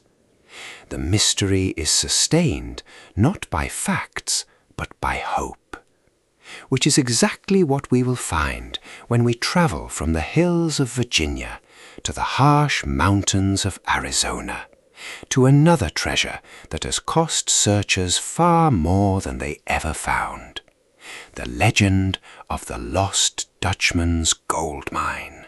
East of the city of Phoenix, Arizona, rises a range of rugged, jagged mountains called the Superstitions. They are beautiful and forbidding, all sharp ridges and deep canyons and towering spires of rock, painted in the reds and golds of the desert, brutally hot in summer, easy to get lost in, and dangerous to the unprepared. And somewhere in those mountains, according to one of the most enduring legends of the American West, lies a fabulously rich gold mine, discovered long ago, its location a closely guarded secret, its riches waiting still for whoever can find them. This is the legend of the Lost Dutchman's mine, and it has drawn treasure seekers into the Superstitions for well over a century, some of whom never came back out. The Dutchman at the heart of the story was not actually Dutch. He was a German immigrant named Jacob Waltz, and the word Dutchman here is a corruption of Deutsch, the German word for German, a common enough mix-up in the America of that era. Waltz was a real person, a prospector who lived in Arizona in the 1800s and died in Phoenix in 1891. That much is history. The legend attaches to what he supposedly found. The story holds that Waltz discovered, or was shown, or inherited the secret of an extraordinarily rich vein of gold somewhere in the Superstition Mountains, and that he worked it in secret, telling no one its location, hiding his trail, guarding his find with fierce secrecy for years. And then, as he lay dying, he supposedly gave clues to its whereabouts to a woman who had cared for him, a handful of tantalizing directions that have been chased ever since. But the clues, if they were ever given, were never enough. The mine, if it exists, was never found. And so it became lost, the Lost Dutchman's mine, the greatest treasure legend of Arizona. Around this core, over the decades, an enormous accumulation of story and speculation has gathered, and it is a perfect example of how a treasure legend grows richer and stranger with every retelling. Some versions tie the gold back to an even older Spanish source, to a wealthy Mexican family, the Peraltas, who supposedly worked mines in the Superstitions long before Waltz, only to be massacred by Apache warriors defending their sacred land. Some versions weave in the Apache themselves, and the belief that the mountains were holy ground, guarded by spirits, cursed against intruders. Some tie in old Spanish maps and lost expeditions and secret markings carved into the desert rocks. The legend has a way of absorbing every romantic element of the frontier: the Spanish, the Apache, the lone prospector, the deathbed secret, the curse, until it becomes less a single story than a whole mythology of the desert. And it has a genuinely dark side, which is part of what keeps it alive. Over the years, a real number of people have gone into the Superstition Mountains, searching for the Dutchman's gold, and have died there, or vanished, or been found dead in circumstances that fed the legend of a curse. Some of these deaths have prosaic explanations, the ordinary dangers of a harsh desert range that kills the unprepared regardless of any treasure. The superstitions are genuinely dangerous. People die in them who are not looking for gold at all, simply from heat, dehydration, falls, and getting lost. But when a treasure hunter dies, the death becomes part of the story, another log on the fire of the myth, evidence to believers that the mine is real and guarded by something that does not want it found. So, what is actually true here? The honest historian has to separate a few threads. Jacob Waltz was real, and he was a prospector, and he did apparently have some gold at the end of his life. That is documented. But whether that gold came from a single fabulously rich secret mine in the superstitions, as opposed to ordinary prospecting or trading or claims worked elsewhere, is not documented at all. It is legend. The elaborate backstory of the Peralta family and the Apache massacre and the Spanish mines is largely folklore, difficult or impossible to verify, the kind of tale that accumulates around a good mystery. And the geology itself gives reason for doubt.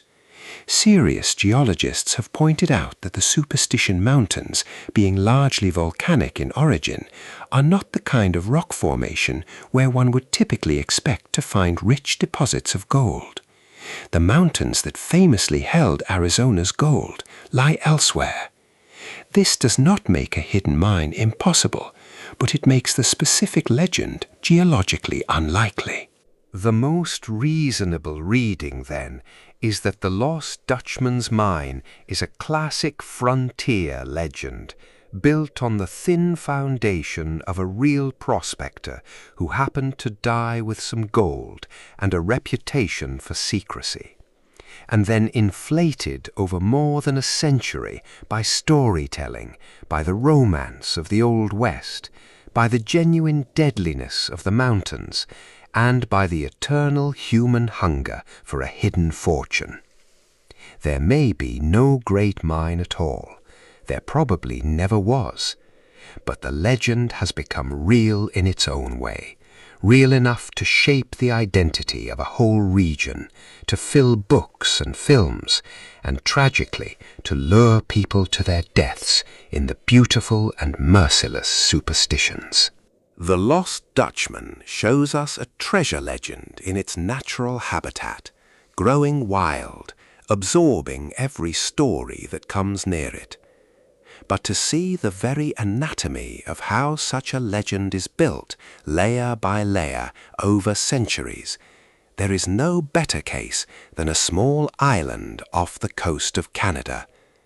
It lies outside the United States, and so we visit it only briefly, but it is worth the crossing, because the story of Oak Island is perhaps the purest example anywhere of how a treasure mystery compounds itself, each generation adding a new layer to a hole in the ground.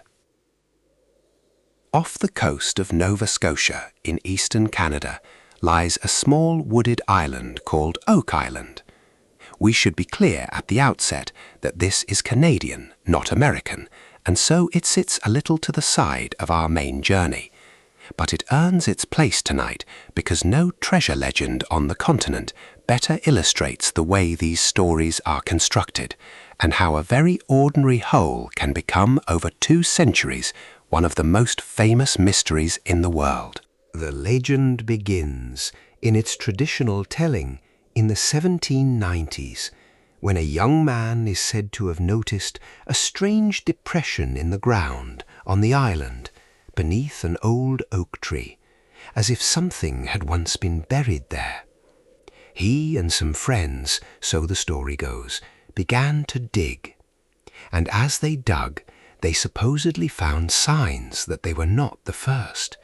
Layers of logs or platforms set at regular intervals down the shaft, as if someone had gone to enormous trouble to bury something very deep and very secure.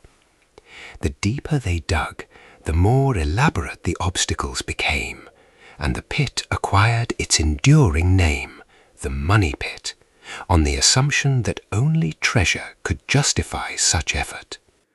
And then came the flooding.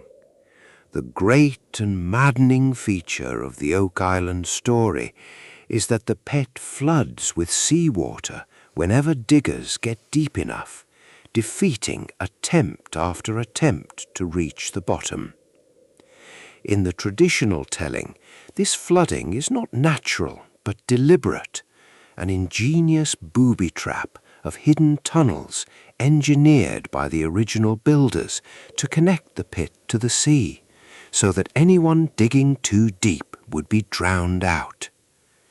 This detail, more than any other, transformed Oak Island from a simple hole into a genuine mystery, because it implied a mastermind, some brilliant and secretive engineer who had designed the whole thing to protect a treasure of immense value. From that seed, the legend has grown for more than 200 years, and the theories about what lies at the bottom have become ever grander. Pirate treasure, the buried loot of Captain Kidd or some other sea rover, the lost jewels of French royalty, the secret hoard of the Knights Templar spirited across the ocean to escape the destruction of their order. Even in some of the wilder versions, the original manuscripts of Shakespeare, or holy relics, or the Ark of the Covenant itself. The absence of any actual treasure, far from killing the legend, has only fed it, because an empty hole leaves room for the imagination to fill it with whatever wonder each generation most desires. Over the centuries, a long parade of expeditions has attacked the island with picks and drills and pumps and heavy machinery, sinking fortunes into the ground, and several people have died in the effort, adding, as at the superstitions, a note of danger and even curse to the tale. But now let us do what we have done throughout this night, and look calmly at what the evidence actually supports. Because when you examine the Oak Island story critically, a great deal of it begins to dissolve. To start with, the earliest accounts of the discovery were written down decades after the events they describe, and they do not entirely agree with one another. The dramatic details, the neatly spaced platforms, the mysterious markers, the booby-trapped tunnels, tend to grow more elaborate in the later tellings, which is the classic signature of a legend being embellished over time, rather than a factual record being preserved. What people were sure they had found in 1860 was rather more than what the sketchy accounts from the earlier years actually established. More importantly, geologists who have studied the island offer a far less mysterious explanation for its central features. Oak Island sits on bedrock that includes limestone and other soluble rock, the kind of ground in which water naturally carves out cavities, channels, and sinkholes over long periods of time. A natural sinkhole would explain the original depression in the ground. Natural underground channels connecting to the sea would explain the persistent flooding that has defeated every dig. No booby-trap engineer required. What generations of treasure hunters interpreted as the deliberate work of a criminal mastermind may simply be the ordinary behavior of water moving through soluble rock. The flooding that seems so sinister, so clearly designed, may be nothing more than geology doing what geology does. As for the treasure itself, here is the plainest fact of all. After more than 2 centuries of digging, after countless expeditions and enormous sums of money and more than one death, no significant treasure has ever been found on Oak Island. Some genuinely old objects have turned up, scraps that show human activity on the island across the centuries, which is not surprising for a place that has been visited, farmed, and dug over for hundreds of years. But the great hoard, the pirate gold, the Templar treasure, the thing that would justify the whole legend, has never appeared.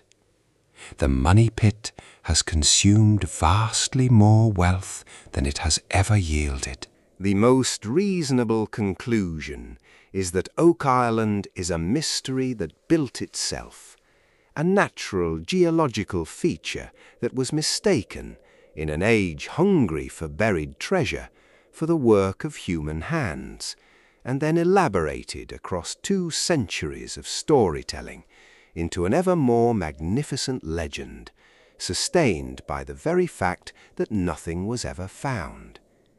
It is not proof of ancient engineers or pirate hordes. It is proof of something about us, about how readily we transform a hole in the ground into a story of genius and gold, and how tightly we hold to that story once we have it. The treasure legends, then, whether in Virginia or Arizona or Nova Scotia, tend to share a common shape, a thin thread of real history wrapped in ever-thickening layers of hope and invention. But now we turn from treasure to something that touches an even deeper fear, the fear of vanishing, of setting out across the water or the sky and simply never arriving. We turn to a stretch of ocean that has become, in the popular imagination, the very symbol of unexplained disappearance, the Bermuda Triangle. And here we will find that the mystery itself, the whole idea of a deadly triangle, is far younger and far more the creation of writers and magazines than almost anyone realizes. Draw a rough triangle on a map of the western Atlantic Ocean. Put one corner at the southern tip of Florida, one at the island of Bermuda far out in the ocean, and one down at Puerto Rico in the Caribbean. The area enclosed by those 3 points is a large stretch of open sea, busy with ships and aircraft, warm and often beautiful. And it is this patch of ocean that became known in the second half of the 20th century as the Bermuda Triangle, a place where, according to the legend, ships and planes vanish at a rate and in a manner that defies natural explanation, swallowed without a trace, sometimes without even a distress call, as if the ocean itself or something in it were reaching up to take them. The legend, at its height, was enormous. Books about the Bermuda Triangle sold in the millions. Television specials explored it. The theories offered to explain the disappearances ranged from the merely dramatic to the frankly cosmic. Sudden freak storms and waterspouts, strange magnetic anomalies that scrambled compasses, Vast bubbles of methane gas erupting from the seafloor and sinking ships. The lost technology of Atlantis, supposedly resting on the ocean bottom, still emitting mysterious energies. And, inevitably, extraterrestrials, using the triangle as a kind of harvesting ground or a gateway to somewhere else. For a while, in the 1970s especially, the Bermuda Triangle was one of the most famous mysteries in the world. So let us ask the two questions we always ask. First, what actually happened out there? And second, when and how did it become considered a mystery at all? Because in the case of the Bermuda Triangle, that second question turns out to be the key that unlocks everything. The event most central to the whole legend is the disappearance of a group of aircraft known as Flight 19. On the 5th of December 1945, just after the end of the Second World War, 5 American torpedo bomber aircraft took off from a naval air station at Fort Lauderdale, Florida, on a training exercise. Aboard the planes were 14 airmen. During the flight, something went wrong. The flight's leader, an experienced pilot named Charles Taylor, became convinced that his compasses were failing and that he was lost, and crucially, he seems to have become disoriented about where he actually was, believing himself to be over one area when he was likely over another. As the planes flew on, trying to find their way, they went farther out over the open ocean rather than turning back toward land. Radio contact grew worse, and in the end, all 5 aircraft were lost, and none of the 14 men were ever found. To compound the tragedy, one of the large rescue aircraft sent out to search for them also disappeared that same evening, most likely, investigators believe, because that particular type of aircraft was prone to accumulating fuel vapors, and it may have exploded in the air. In a single terrible day, 6 aircraft and their crews were gone. The loss of Flight 19 was genuinely mysterious in the sense that any loss without wreckage or survivors is mysterious and genuinely tragic. But notice what it was not. It was not inexplicable.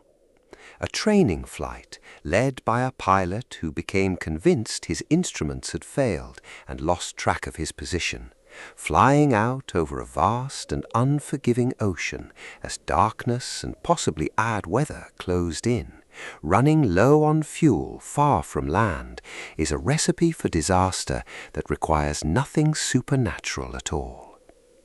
The official investigation initially attributed the loss to pilot error and navigational confusion, later softened out of respect and uncertainty to causes unknown.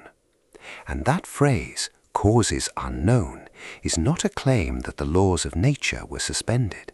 It is an honest admission that without wreckage, the precise final sequence of events could not be established. That is a very different thing from mystery in the sensational sense. Here is the crucial fact, the one that reframes the entire legend. When Flight 19 disappeared in 1945, no one spoke of a Bermuda Triangle. The concept did not exist. There was no legend of a cursed patch of ocean, no accumulated body of mysterious lore, nor triangle on any map. The planes were simply lost and mourned, and the tragedy passed into the ordinary sad record of aviation accidents. The Bermuda Triangle, as an idea, had not yet been invented. It was invented, quite specifically, almost 2 decades later. In 1964, a writer named Vincent Gaddis published an article in a popular adventure magazine. And in that article, he did something that had never quite been done before. He drew the triangle. He gathered up a set of disappearances from that region of the Atlantic, including Flight 19, connected them, gave the area a memorable and catchy name, the deadly Bermuda Triangle, and declared that these losses formed a pattern that went far beyond the ordinary laws of chance. He did not present much in the way of rigorous evidence for that claim, but the name was irresistible, and the idea took hold. Other writers picked it up and ran with it, each adding new cases, new speculations, new drama, often copying from one another rather than checking original sources. And in 1974, a writer named Charles Berlitz published a book simply titled The Bermuda Triangle, which became a colossal bestseller, selling something like 20 million copies around the world and cementing the legend in the global imagination. So the Bermuda Triangle, as a mystery, was not discovered, it was created in the 1960s and 70s by magazine writers and authors of popular paperbacks, assembled out of a scattering of real but unrelated maritime and aviation accidents, and given a shape and a name and a mythology that the underlying events never possessed on their own. And when researchers finally went back and checked the legend against the facts, it came apart. The most important of these skeptical investigators, a man named Larry Cush, did something almost no one promoting the mystery had bothered to do. He went back to the original records, the contemporary newspaper accounts, the official reports, the weather data, for the individual cases that made up the legend.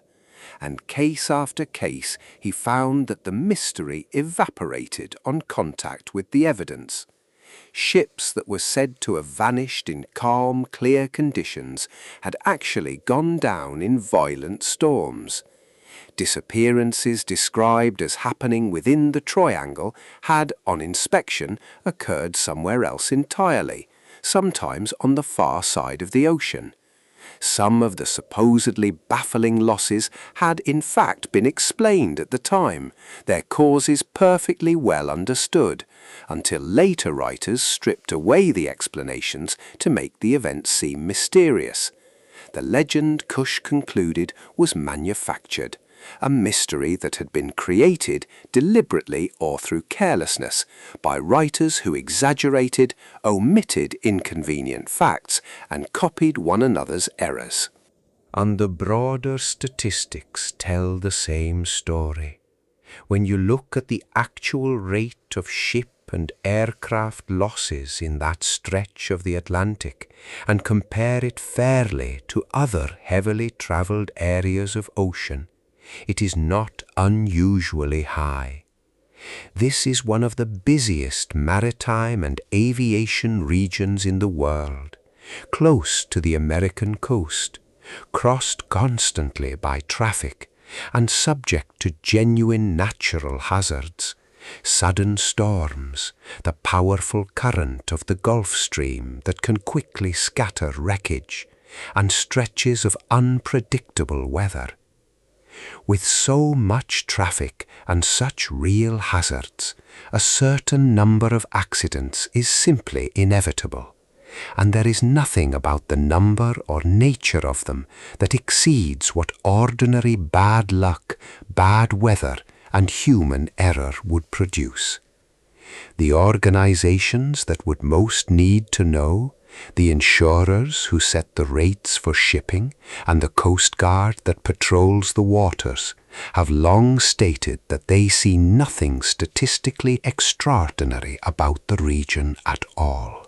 The Bermuda Triangle, then, is perhaps the clearest case in this entire documentary of a mystery that is almost entirely a cultural creation. The individual tragedies were real, people genuinely died, and some of the disappearances, like Flight 19, retain a real and sober uncertainty about their final details. But the triangle itself, the idea of a specifically cursed and supernatural zone, is a 20th century invention, built by writers, sold to a public hungry for wonder, and sustained by the endless recycling of a handful of dramatized cases.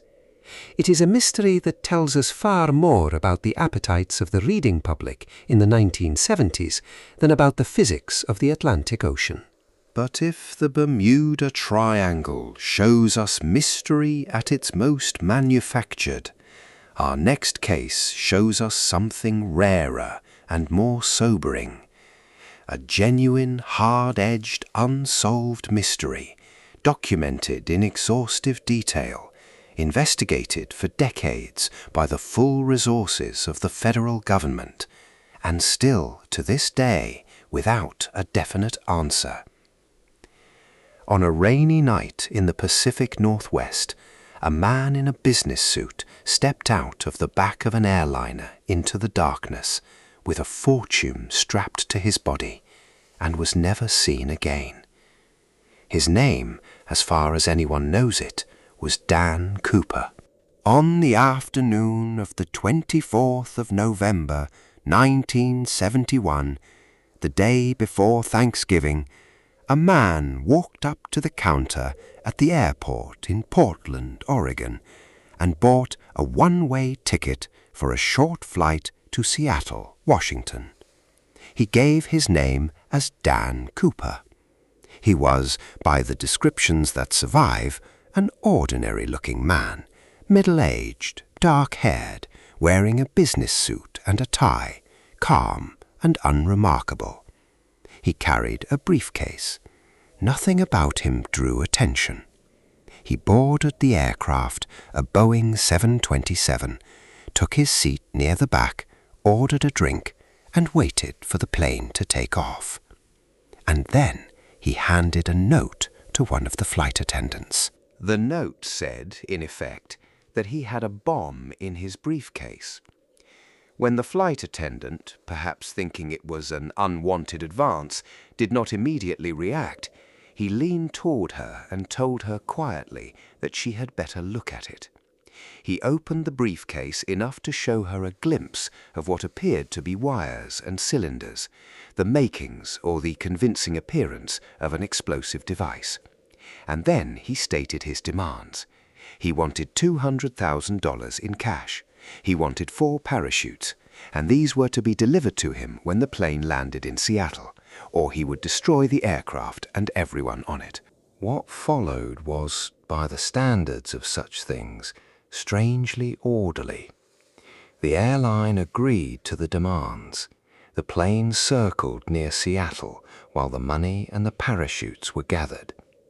When it landed, the cash, $200,000 in $20 bills, and the parachutes were brought aboard. And in exchange, Cooper allowed the passengers to leave. He kept several crew members. Then he gave a new set of instructions. The plane was to take off again and fly south towards Mexico, but slowly and at a low altitude, with the landing gear down and the flaps set in a particular way, conditions that would keep the aircraft flying low and slow. And, critically, this particular model of aircraft had a set of stairs at the very rear that could be lowered in flight, a door at the back of the plane opening downward into the air. Somewhere over the dark and rugged forests of southwestern Washington state, in cold and rainy weather, on that November night, Dan Cooper lowered the rear stairs of the aircraft, and, with the ransom money strapped to his body, he jumped. He parachuted out of the back of a flying jetliner into the freezing darkness, into rain and wind and the black wilderness below. The remaining crew, sealed in the cockpit, felt a change in the aircraft's balance around the time he must have gone. When the plane finally landed, Cooper was gone, and from that moment to this, more than half a century later, no one has ever conclusively established who he was, or whether he survived the jump, or what became of him. It remains the only unsolved case of air piracy of its kind in American history. The name itself, the famous name, is the product of a small error. The man called himself Dan Cooper, but in the confusion of the early news reporting, through a misunderstanding involving another man questioned in the case, the name became garbled, and the press reported it as D.B. Cooper, and the mistaken version stuck. The mysterious hijacker entered legend not by his real alias, but by a reporter's error as D.B. Cooper, which perhaps only added to his aura, a phantom known by a name that was never even quite his own. The investigation that followed was one of the most exhaustive in the history of the FBI. Agents pursued the case for decades. They investigated over 1,000 suspects. They analyzed the physical evidence Cooper left behind, including his necktie, which he had removed and left on the plane, and which would later be studied for microscopic traces that might hint at his profession or environment. They combed the vast and difficult terrain where he was thought to have landed, and for years they found essentially nothing. No body, no parachute, no trace of the man. It was as if he had truly dissolved into the storm. Then, in 1980, nearly a decade after the hijacking, came the single most important physical clue ever found. A young boy on a family outing along the banks of the Columbia River at a spot called Tenor Bar was smoothing out a patch of sand to build a campfire when he uncovered several bundles of decaying $20 bills. When the serial numbers were checked, they matched exactly the ransom money given to Dan Cooper. Around $5,800 of the ransom had surfaced, weathered and rotting, on a riverbank. It remains to this day the only piece of the ransom money ever recovered, and the only solid physical trace of Cooper's fate found outside the aircraft itself. And yet, maddeningly, the money raised as many questions as it answered. How had it come to rest on that particular riverbank, in that condition, in that place? Did it mean Cooper had died in the wilderness, his body and the rest of the money lost forever in the forests and rivers of the Northwest? Or had he survived, and the money reached the river by some other route? The find confirmed that the events had really happened as described, and it anchored the case in physical reality. But it did not solve it. It only deepened the puzzle. Over the decades, no shortage of theories and suspects has been proposed. Various men have been put forward by investigators, by relatives, by amateur sleuths as the true identity of Dan Cooper. Some of these cases are intriguing. None has ever been proven. And this is where we must be especially careful and honest, because the temptation to declare the mystery solved, to name a man and close the book is powerful, and the evidence has never justified it. In 2016, after 45 years, the FBI formally announced that it was suspending its active investigation, redirecting its resources to other priorities, while leaving open the possibility of reviving the case should genuinely new physical evidence, such as the parachutes or more of the money, ever come to light. In more recent years, previously sealed files from the investigation have begun to be released, and fresh claims and pieces of possible evidence still occasionally surface and are examined. But as of now, the fundamental questions remain exactly as open as they were on that rainy night. Who was he? Did he live or die? Where did he go?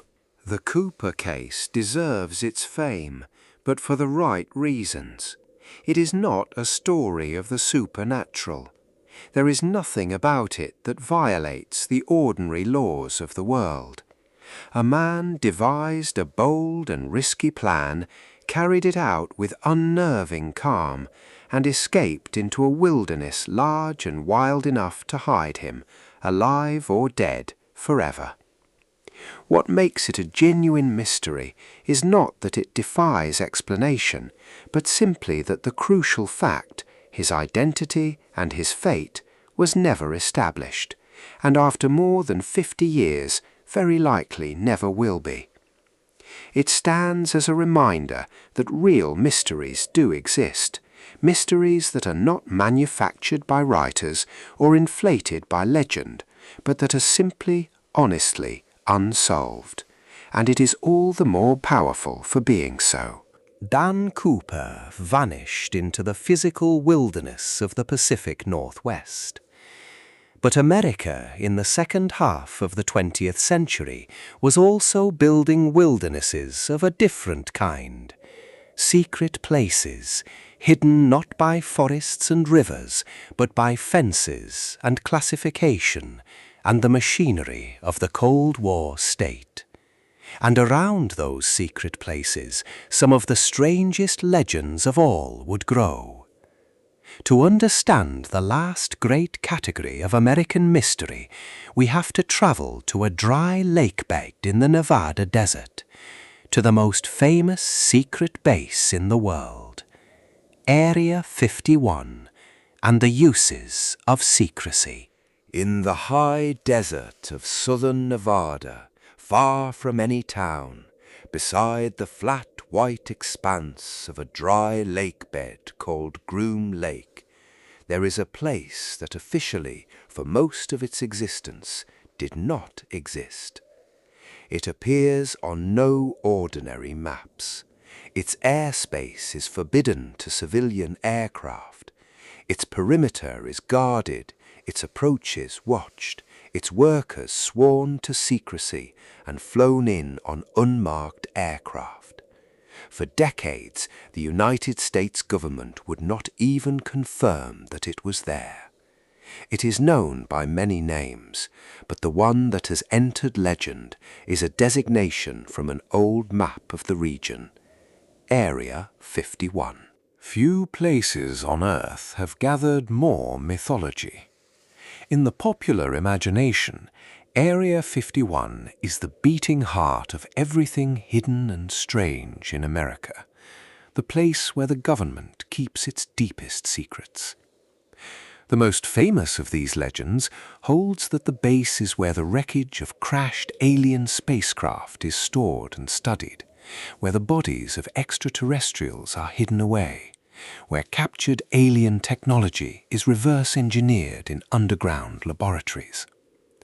This story has been told in films and television and countless books, until for a great many people, Area 51 and aliens are almost synonymous. But behind the legend lies a real place with a real history, and that history is now, thanks to declassified government documents, remarkably well understood. And it is a history that explains, almost perfectly, how the alien legend came to be, without any aliens at all. Area 51 was born in the mid-1950s at the height of the Cold War, out of a desperate and genuine need. The United States wanted to know what the Soviet Union was doing behind its closed borders, what weapons it was building, where its forces were positioned. And the best way to find out in that era before spy satellites was to fly high over Soviet territory and photograph it. So the Central Intelligence Agency, working with the aircraft designers at Lockheed, set out to build a spy plane unlike anything that had flown before. An aircraft that could cruise at extraordinary altitudes, far higher than any normal plane. High enough, they hoped, to fly over the Soviet Union beyond the reach of its defenses. This aircraft was the U-2. They needed somewhere utterly secret to test it. They found it beside Groom Lake, a flat, remote, empty stretch of desert next to an existing nuclear testing range, so isolated and already so restricted that no one would stumble upon what they were doing. To make the bleak site sound more appealing to the crews who would work there, someone gave it the cheerful nickname Paradise Ranch. And in the summer of 1955, the first U-2 took to the air above that desert. In the years that followed, Area 51 became the secret proving ground for a whole succession of revolutionary aircraft. After the U-2 came an even more astonishing machine, a spy plane designed to fly not just high, but blindingly fast, faster than 3 times the speed of sound, at the very edge of space. Later still, the base would host the testing of the first stealth aircraft, planes shaped and coated to be nearly invisible to radar. Area 51 was, in truth, one of the most important centers of advanced aviation in the world, the place where the impossible-seeming aircraft of the Cold War were born and tested in absolute secrecy. And here is the beautiful irony, the thing that dissolves the alien legend the moment you understand it. These aircraft, the U-2 and its faster successor, could fly far higher than any ordinary plane of their day. Commercial airliners in the 1950s and 60s cruised at perhaps 20,000 feet. These secret spy planes flew at 70,000 feet and above, more than twice as high, at the very top of the sky. Now imagine an airline pilot or a person on the ground at dusk looking up. The sun has already set at their altitude, the world below sliding into darkness and shadow. But far, far overhead, one of these secret aircraft, flying at an altitude no known plane could reach, catches the light of a sun that has already vanished from the world below. Its silver body flashes and gleams high in the darkening sky, moving at tremendous speed, at a height that no ordinary aircraft could possibly attain, looking like nothing anyone had ever seen. What would you call such a thing? You would call it what people did call it, an unidentified flying object. This is not speculation. The declassified history of the program states it plainly. When the government finally released its internal history of these spy plane projects, it acknowledged that the testing and operational flights of these high-altitude aircraft were responsible for a very large share of the reports of unidentified flying objects during those years, more than half of all such reports during the late 1950s and much of the 1960s, by the program's own reckoning. The investigators of the era, working on the government's UFO studies, would sometimes quietly check reported sightings against the secret flight logs, and again the mysterious object in the sky turned out to be one of these classified aircraft. But they could not tell the public that, because the aircraft themselves were among the nation's most closely guarded secrets. So the sightings went officially unexplained. The real explanation existed, but it was locked inside the very secrecy that had created the aircraft in the first place. Do you see the shape of it? The secrecy was real. The strange objects in the sky were real. But the secret was not aliens. The secret was that the United States was flying reconnaissance aircraft of extraordinary capability and could not admit it. Genuine, deep government secrecy, protecting a genuine and astonishing technological achievement, produced exactly the raw material out of which the alien legend was built. People correctly sensed that the government was hiding something at Area 51. They were simply wrong about what. The government maintained its silence about the base itself for an extraordinarily long time. It was not until 2013 that the Central Intelligence Agency, in response to public records requests, finally released a history that openly acknowledged Area 51 by name, confirmed its location beside Groom Lake, and laid out its true purpose as a test site for these spy planes. In a sense, the great secret of Area 51 was declassified, and it turned out to be not spacecraft, but some of the most remarkable aircraft ever built by human hands. None of this, it should be said, means the base holds no secrets today. It remains an active and classified facility, and what is being tested there now, in our own time, is genuinely not public knowledge, guarded as fiercely as ever. In that sense, Area 51 is still a place of real mystery, but it is the mundane mystery of ordinary military secrecy, of new aircraft and technologies being developed away from prying eyes, not the cosmic mystery of the legend. The story of Area 51 is, at its core, the story of how real secrecy breeds extraordinary legend, how the very act of hiding something true and strange can conjure a myth even stranger in the empty space around it. And there is no better place to see that same process at work than in a small city in New Mexico, and in an event that has become, over the decades, the single most famous UFO story in the world. Roswell.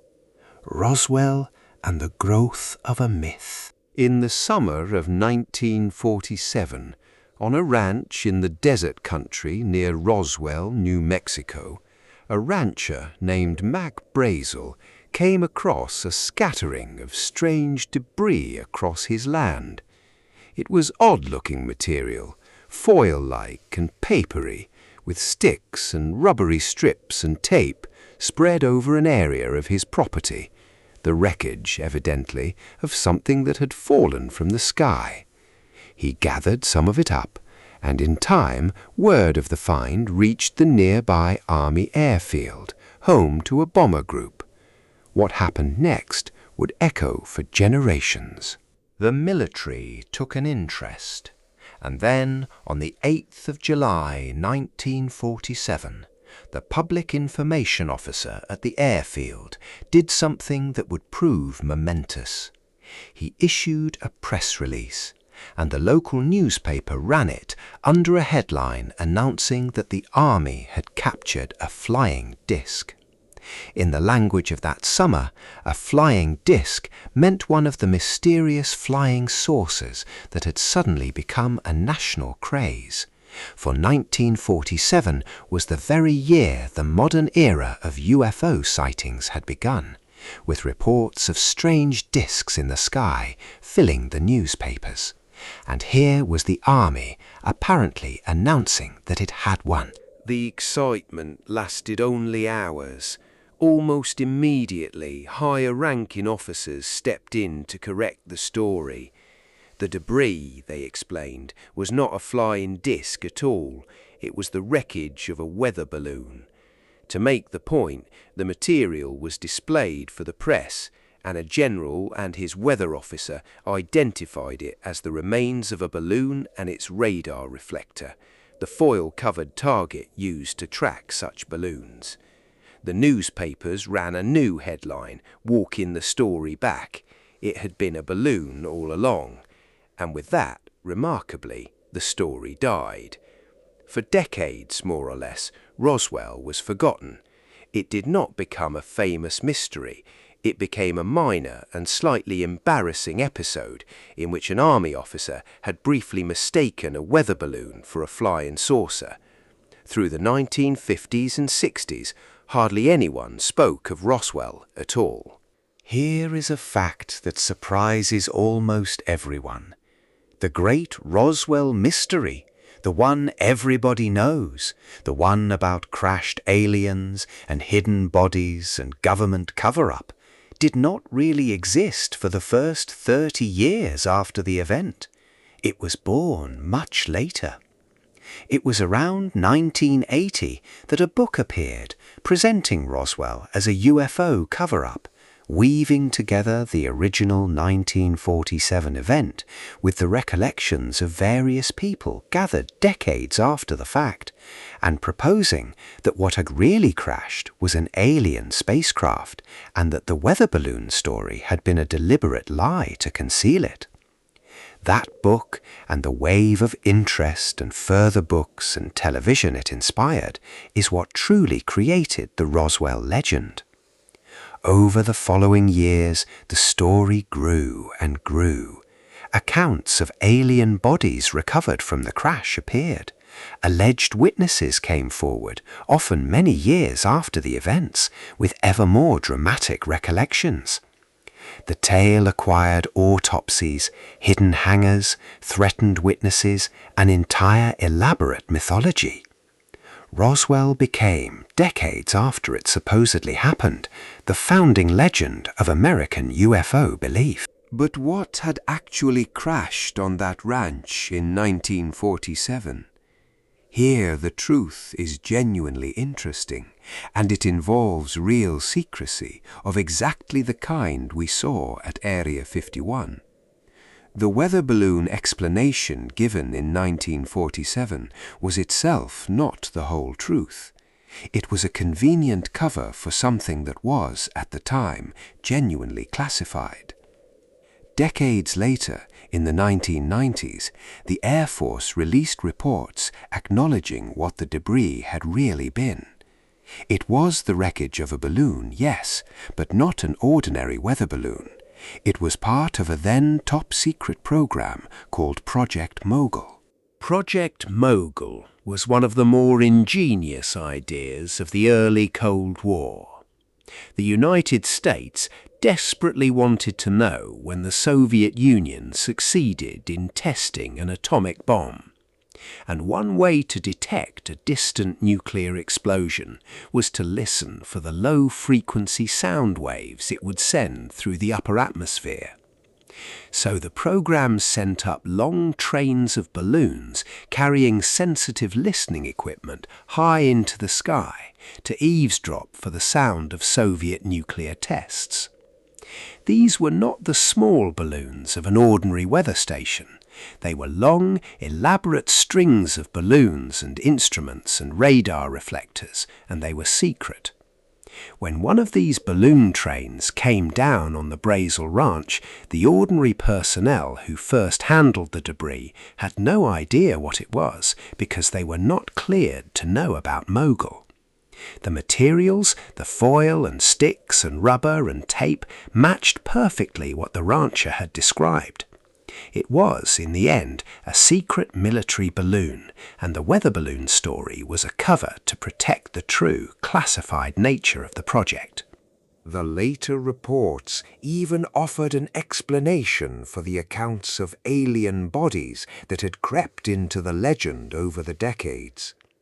In the years after the Roswell debris, the military had conducted various tests in the New Mexico desert that involved dropping human-shaped crash test dummies from high altitude, along with other operations that produced injured personnel and unusual sights. The reports suggested that witnesses, recalling events many years later, may have blended together memories of these separate incidents: the balloon debris of 1947, the crash test dummies of the 1950s, and other episodes, compressing them in memory into a single dramatic story of alien bodies at Roswell. Whether that fully accounts for every claim is itself debated, and believers reject it as just another layer of cover-up. But the core of the matter is reasonably clear. What fell on the ranch in 1947 was almost certainly the wreckage of a secret balloon designed to spy on Soviet nuclear tests. So Roswell, like Area 51, turns out to be a story about the Cold War, about secrecy and classified programs, dressed up over time in the costume of alien visitation. And it teaches, even more clearly than Area 51, one of the deepest truths about how mysteries grow. Notice the timeline. The event happened in 1947 and was quickly explained, if not fully truthfully, and then forgotten for 30 years. The mystery did not grow in 1947. It grew in the 1980s and beyond, decades later, assembled out of aging memories, imaginative books, and a culture increasingly primed to believe in UFOs and government cover-ups. The legend of Roswell is younger than the event of Roswell by a full generation. It was not uncovered, it was constructed, slowly, in the years when America was most hungry to believe it. And once constructed, it became nearly unkillable, because for those who believe, every official explanation, however well documented, is simply more evidence of the cover-up. We have one more modern mystery to consider before we draw all these threads together. And it is the strangest of all in some ways, because it is the most recent, and because it ended not in an answered question, but in an explosion. In a quiet field in Georgia, a monument stood for 42 years, and no one to this day is entirely sure who built it or why. The Georgia Guidestones. In the summer of 1979, a well-dressed stranger walked into the office of a granite company in the small town of Elberton, Georgia, a place that calls itself the granite capital of the world for the quality of the stone quarried nearby. The stranger said his name was Robert C. Christian, though he freely admitted this was not his real name, a pseudonym chosen, he said, because he happened to be a Christian.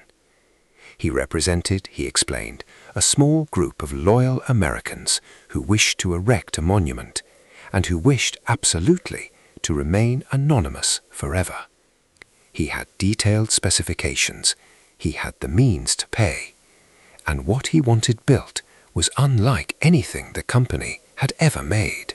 The result was unveiled in March of 1980, standing in a field on a low hill in rural Elbert County.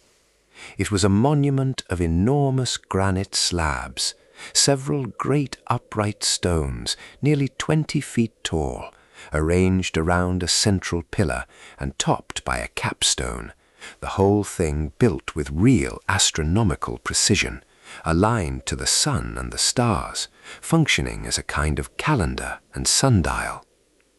Because of its resemblance to the ancient stone circle in England, people began calling it the American Stonehenge. But its most striking feature was the writing carved upon it. Across the great stones, in a series of languages, was inscribed a set of guidelines, 10 principles or maxims, addressed, it seemed, to some future age, offered as advice for rebuilding or maintaining a wiser civilization. And it was these inscriptions that made the Guidestones controversial, and eventually turned them into a magnet for suspicion and fear. The guidelines spoke of things like living in balance with nature, of guiding humanity wisely, of uniting the world. But one of them, the very first, called for maintaining humanity's population beneath a certain limit, a number far below the actual population of the Earth. To some readers, this sounded like wisdom about sustainability. To others, it sounded sinister, like a call for drastically reducing the number of people on the planet, and it fed dark theories about secret elites and plans for depopulation. The mystery of who had really commissioned the monument and why, combined with these unsettling inscriptions, made the Guidestones a lasting source of conspiracy theory. Over the decades, they were interpreted as satanic, as the work of a shadowy global cabal, as a blueprint for some coming new world order. The genuine mystery at the center of the Guidestones is a real one, and it is simply this. We do not know for certain who Robert C. Christian was, or what group, if any, he truly represented. He guarded his anonymity with great care. It is said that only one local man, the banker who handled the financial arrangements, ever knew his true identity. And that man reportedly kept the secret faithfully to the end of his life, dying without revealing it. So the question of who paid for the Georgia Guidestones and why is honestly unresolved, one of the odder small mysteries of recent American history. But notice how much smaller and more ordinary that genuine mystery is than the towering conspiracy theories built upon it. Someone, an individual or a small private group, wealthy enough to afford it and eccentric enough to want it, commissioned an anonymous monument bearing their vision of guidance for the future. People with unusual convictions and the money to express them have built strange monuments throughout history. The real puzzle is only the identity behind a pseudonym. Everything else, the satanic panic, the global conspiracy, the depopulation plot, is speculation layered onto that small, genuine gap in the record. The imagination, once again, rushing to fill an empty space. The story of the Guidestones came to a sudden and violent end. In the early morning darkness of a July day in 2022, an explosion tore through the monument, destroying one of its great granite panels. Security cameras captured a figure approaching the stones, and then moments later, the blast and a vehicle speeding away into the night. The remaining structure was left so damaged and unstable that later that same day the authorities demolished what was left for safety. After 42 years, the American Stonehenge was gone, reduced to rubble and hauled away, and the mystery deepened even at its ending, because the person who set off the bomb was never publicly identified or caught. The Georgia Guidestones had spent their whole existence as an object of suspicion and fear, and they ended, fittingly and sadly, in an act of anonymous destruction as mysterious as their anonymous creation. The Guidestones bring our tour of individual mysteries to a close, and they do so on a very modern note, because they show the ancient process of mystery making happening in our own time, with cameras rolling and the internet churning. A small, genuine unknown, the identity of a monument sponsor, was swiftly swallowed by an enormous cloud of conspiracy theory, and the whole thing ended in real-world violence driven by that cloud. It is the same pattern we have traced across 5 centuries, from a carved word on a colonial post to a bomb in a Georgia field. And now, having walked through all of it, we can finally step back and ask the largest question of the night. Why? Why does this country again and again generate these stories? What is it about America that makes it such fertile ground for mystery? Why America makes mysteries. We have travelled a long way tonight, across the whole width of the continent and across 1,000 years of time. We have stood atop an earthen mound beside the Mississippi and among the cliff dwellings of the Colorado canyons. We have read a carved word on a colonial post and puzzled over runes on a Minnesota slab.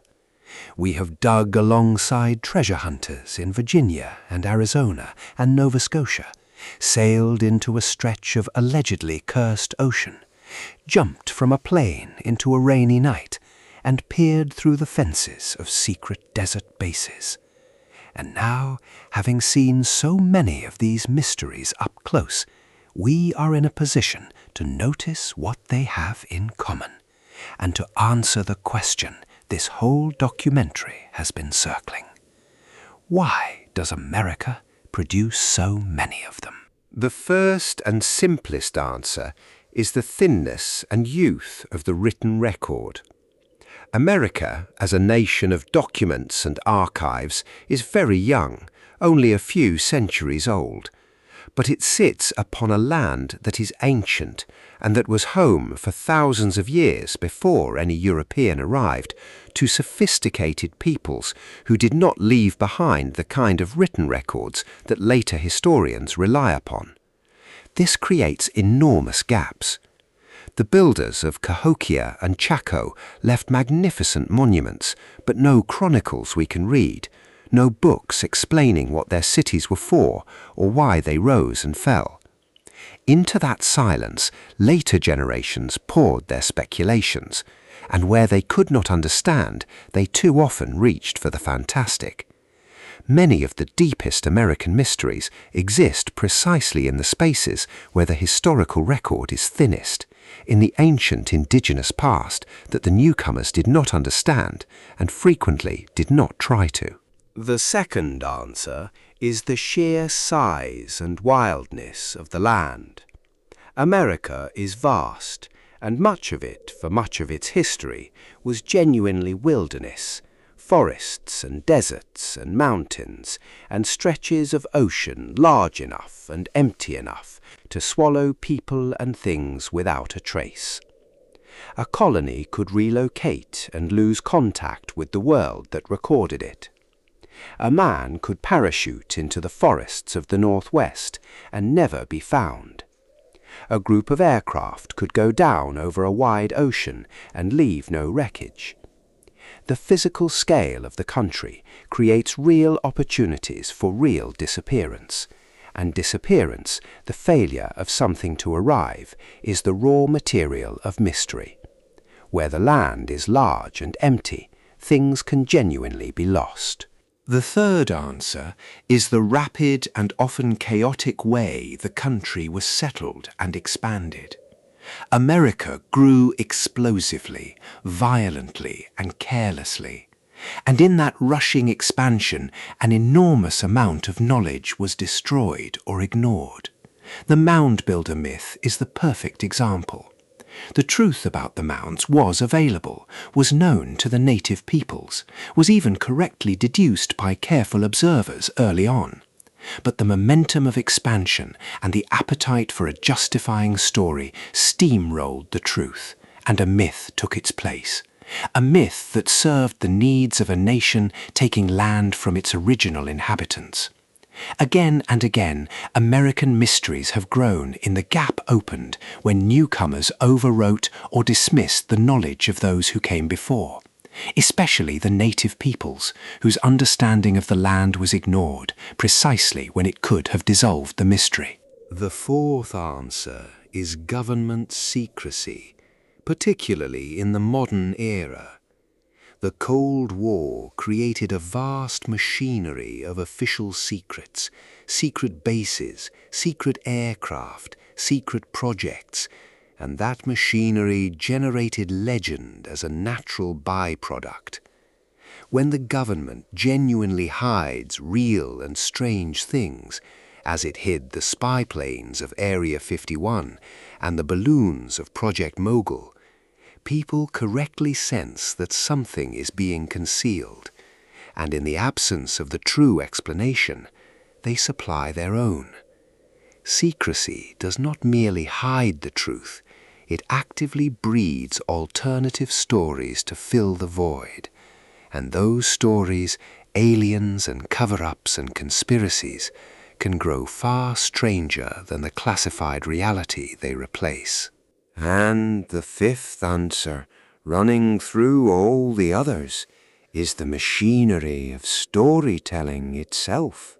The newspapers and pulp magazines and paperback books and television programs and, in our own time, the endless churn of the internet. Over and over tonight, we have seen that the mystery was not born with the event, but was manufactured later by writers and media hungry for a sensational story. The Bermuda Triangle was assembled by a magazine writer and sold by a best-selling author. The Roswell legend was built by books written decades after the event. The Lost Colony was branded and dramatized into a tale of vanishing.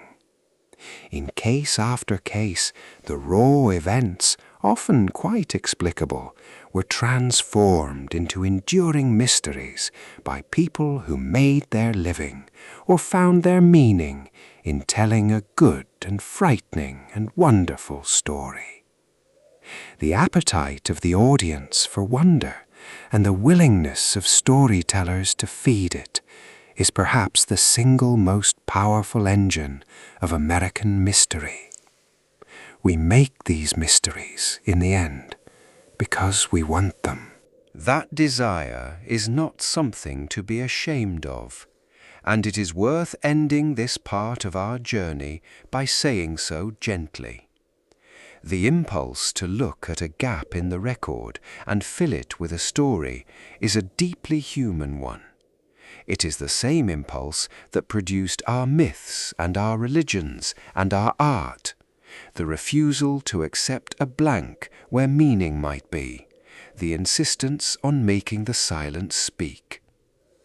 When a 19th century farmer looked at an ancient mound, or a 20th century reader looked at a map of the Atlantic, or any of us looks up at a strange light in the evening sky, the reaching for a story is the same reaching.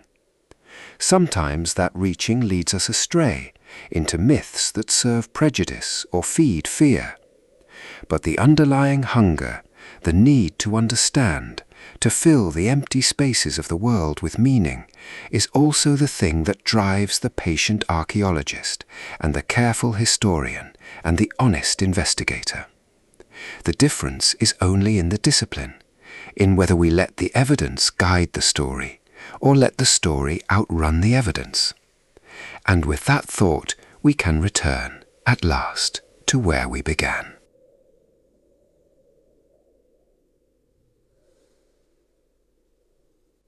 It is dusk now, in our imagination, on Roanoke Island, 400 and more years after John White stood among the dismantled houses and read the word carved into the post. The light is going gold and then grey over the sounds and the sandbars of the North Carolina coast, the same water, more or less, that battered White's ships and drove him away from his family for the last time.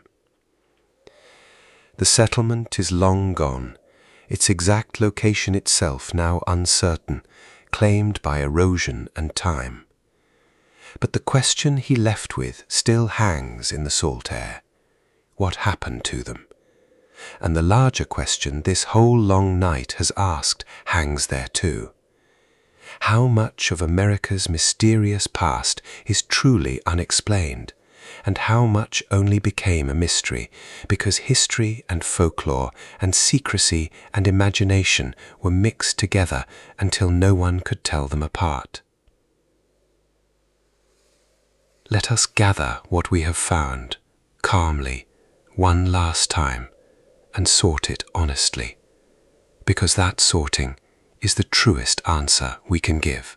Some of these mysteries, it turns out, are largely explained by the evidence, if only we are willing to look at it plainly. The mound builders were the ancestors of Native Americans, as careful investigation proved more than a century ago. The peoples of Cahokia and Chaco and Mesa Verde did not vanish into thin air. They dispersed and migrated and endured, and their descendants live among us still. Roswell was the wreckage of a secret balloon, and the UFOs of Area 51 were spy planes catching the high sunlight, and both legends grew out of real Cold War secrecy rather than anything from beyond the stars. The Newport Tower was a colonial windmill. These are not truly open mysteries. They are cases where the honest answer exists, and where the mystery survives, mostly because the truth is quieter than the legend, or because someone, once, preferred not to hear it. Some of these mysteries were largely created, invented, or inflated by folklore and by the storytellers who profited from wonder. The Bermuda Triangle was manufactured by magazine writers out of unrelated tragedies. The buried treasures of the Beale ciphers and the Lost Dutchman and Oak Island rest on thin or non-existent foundations, sustained by hope rather than evidence. The Kensington runestone is almost certainly a modern creation wearing a medieval mask. These are mysteries that tell us about ourselves, about our appetites and our prejudices and our dreams, far more than they tell us about the events they claim to describe. Some genuinely remain debated in good faith by serious people. What exactly Charco Canyon was, city or shrine or capital or pilgrimage place, is a real and open question that careful archaeology continues to explore. The precise reasons for Cahokia's slow decline are not settled. These are honest uncertainties, the living edge of real scholarship, and they are the better kind of mystery, the kind that deepens our knowledge rather than flattering our fantasies. And a precious few, remain genuinely unresolved, real mysteries with real unanswered questions at their heart. We do not know who Dan Cooper was, or whether he lived or died in the forests of the Northwest. We do not know for certain who commissioned the Georgia Guidestones, or who destroyed them. And even Roanoke, though the evidence now points clearly toward relocation and assimilation rather than vanishing, has not surrendered its final secret, the specific fate of Virginia Dare and every soul who sailed with her. These are the mysteries that survive honest scrutiny, that are not dissolved by evidence or exposed as invention, and they are all the more haunting for being so few and so real. So here, in the gathering dark, is the truest thing we can say. America's hidden mysteries are not fascinating merely because answers are missing. Most of them, in fact, have answers, or had them all along. They are fascinating because of what fills the space where certainty runs out.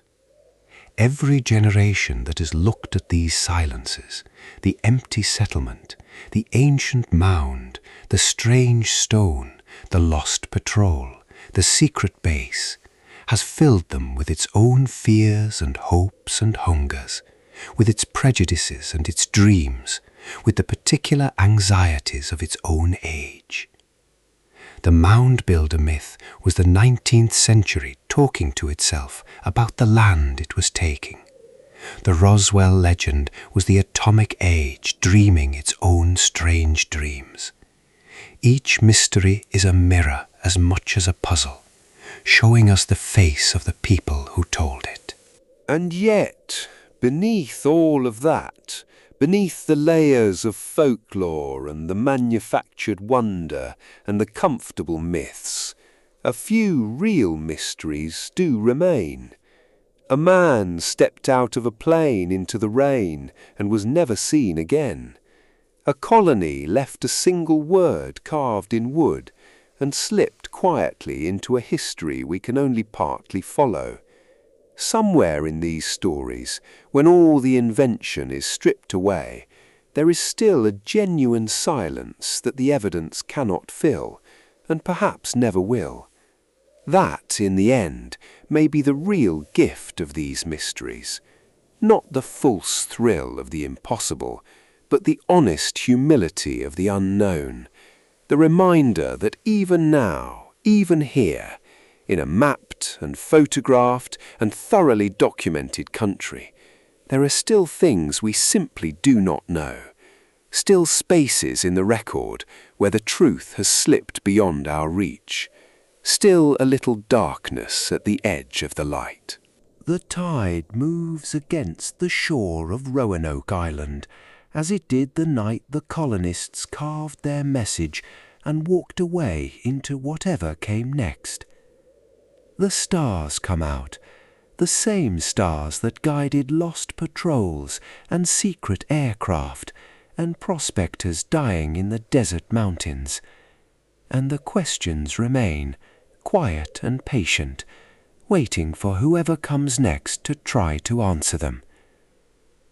Thank you for spending this long, quiet night wandering through these mysteries with me. If this journey kept you company or eased you gently towards sleep, the simplest way to help is to subscribe, which costs nothing and means a great deal, and to leave a like if you are still awake to do so. And if the option appears in your region, a hype helps these long, calm explorations find their way to others who might need them too. Rest well. The mysteries will still be here, and there will always be another story waiting in the dark. Until then, sleep gently and let the quiet carry you the rest of the way.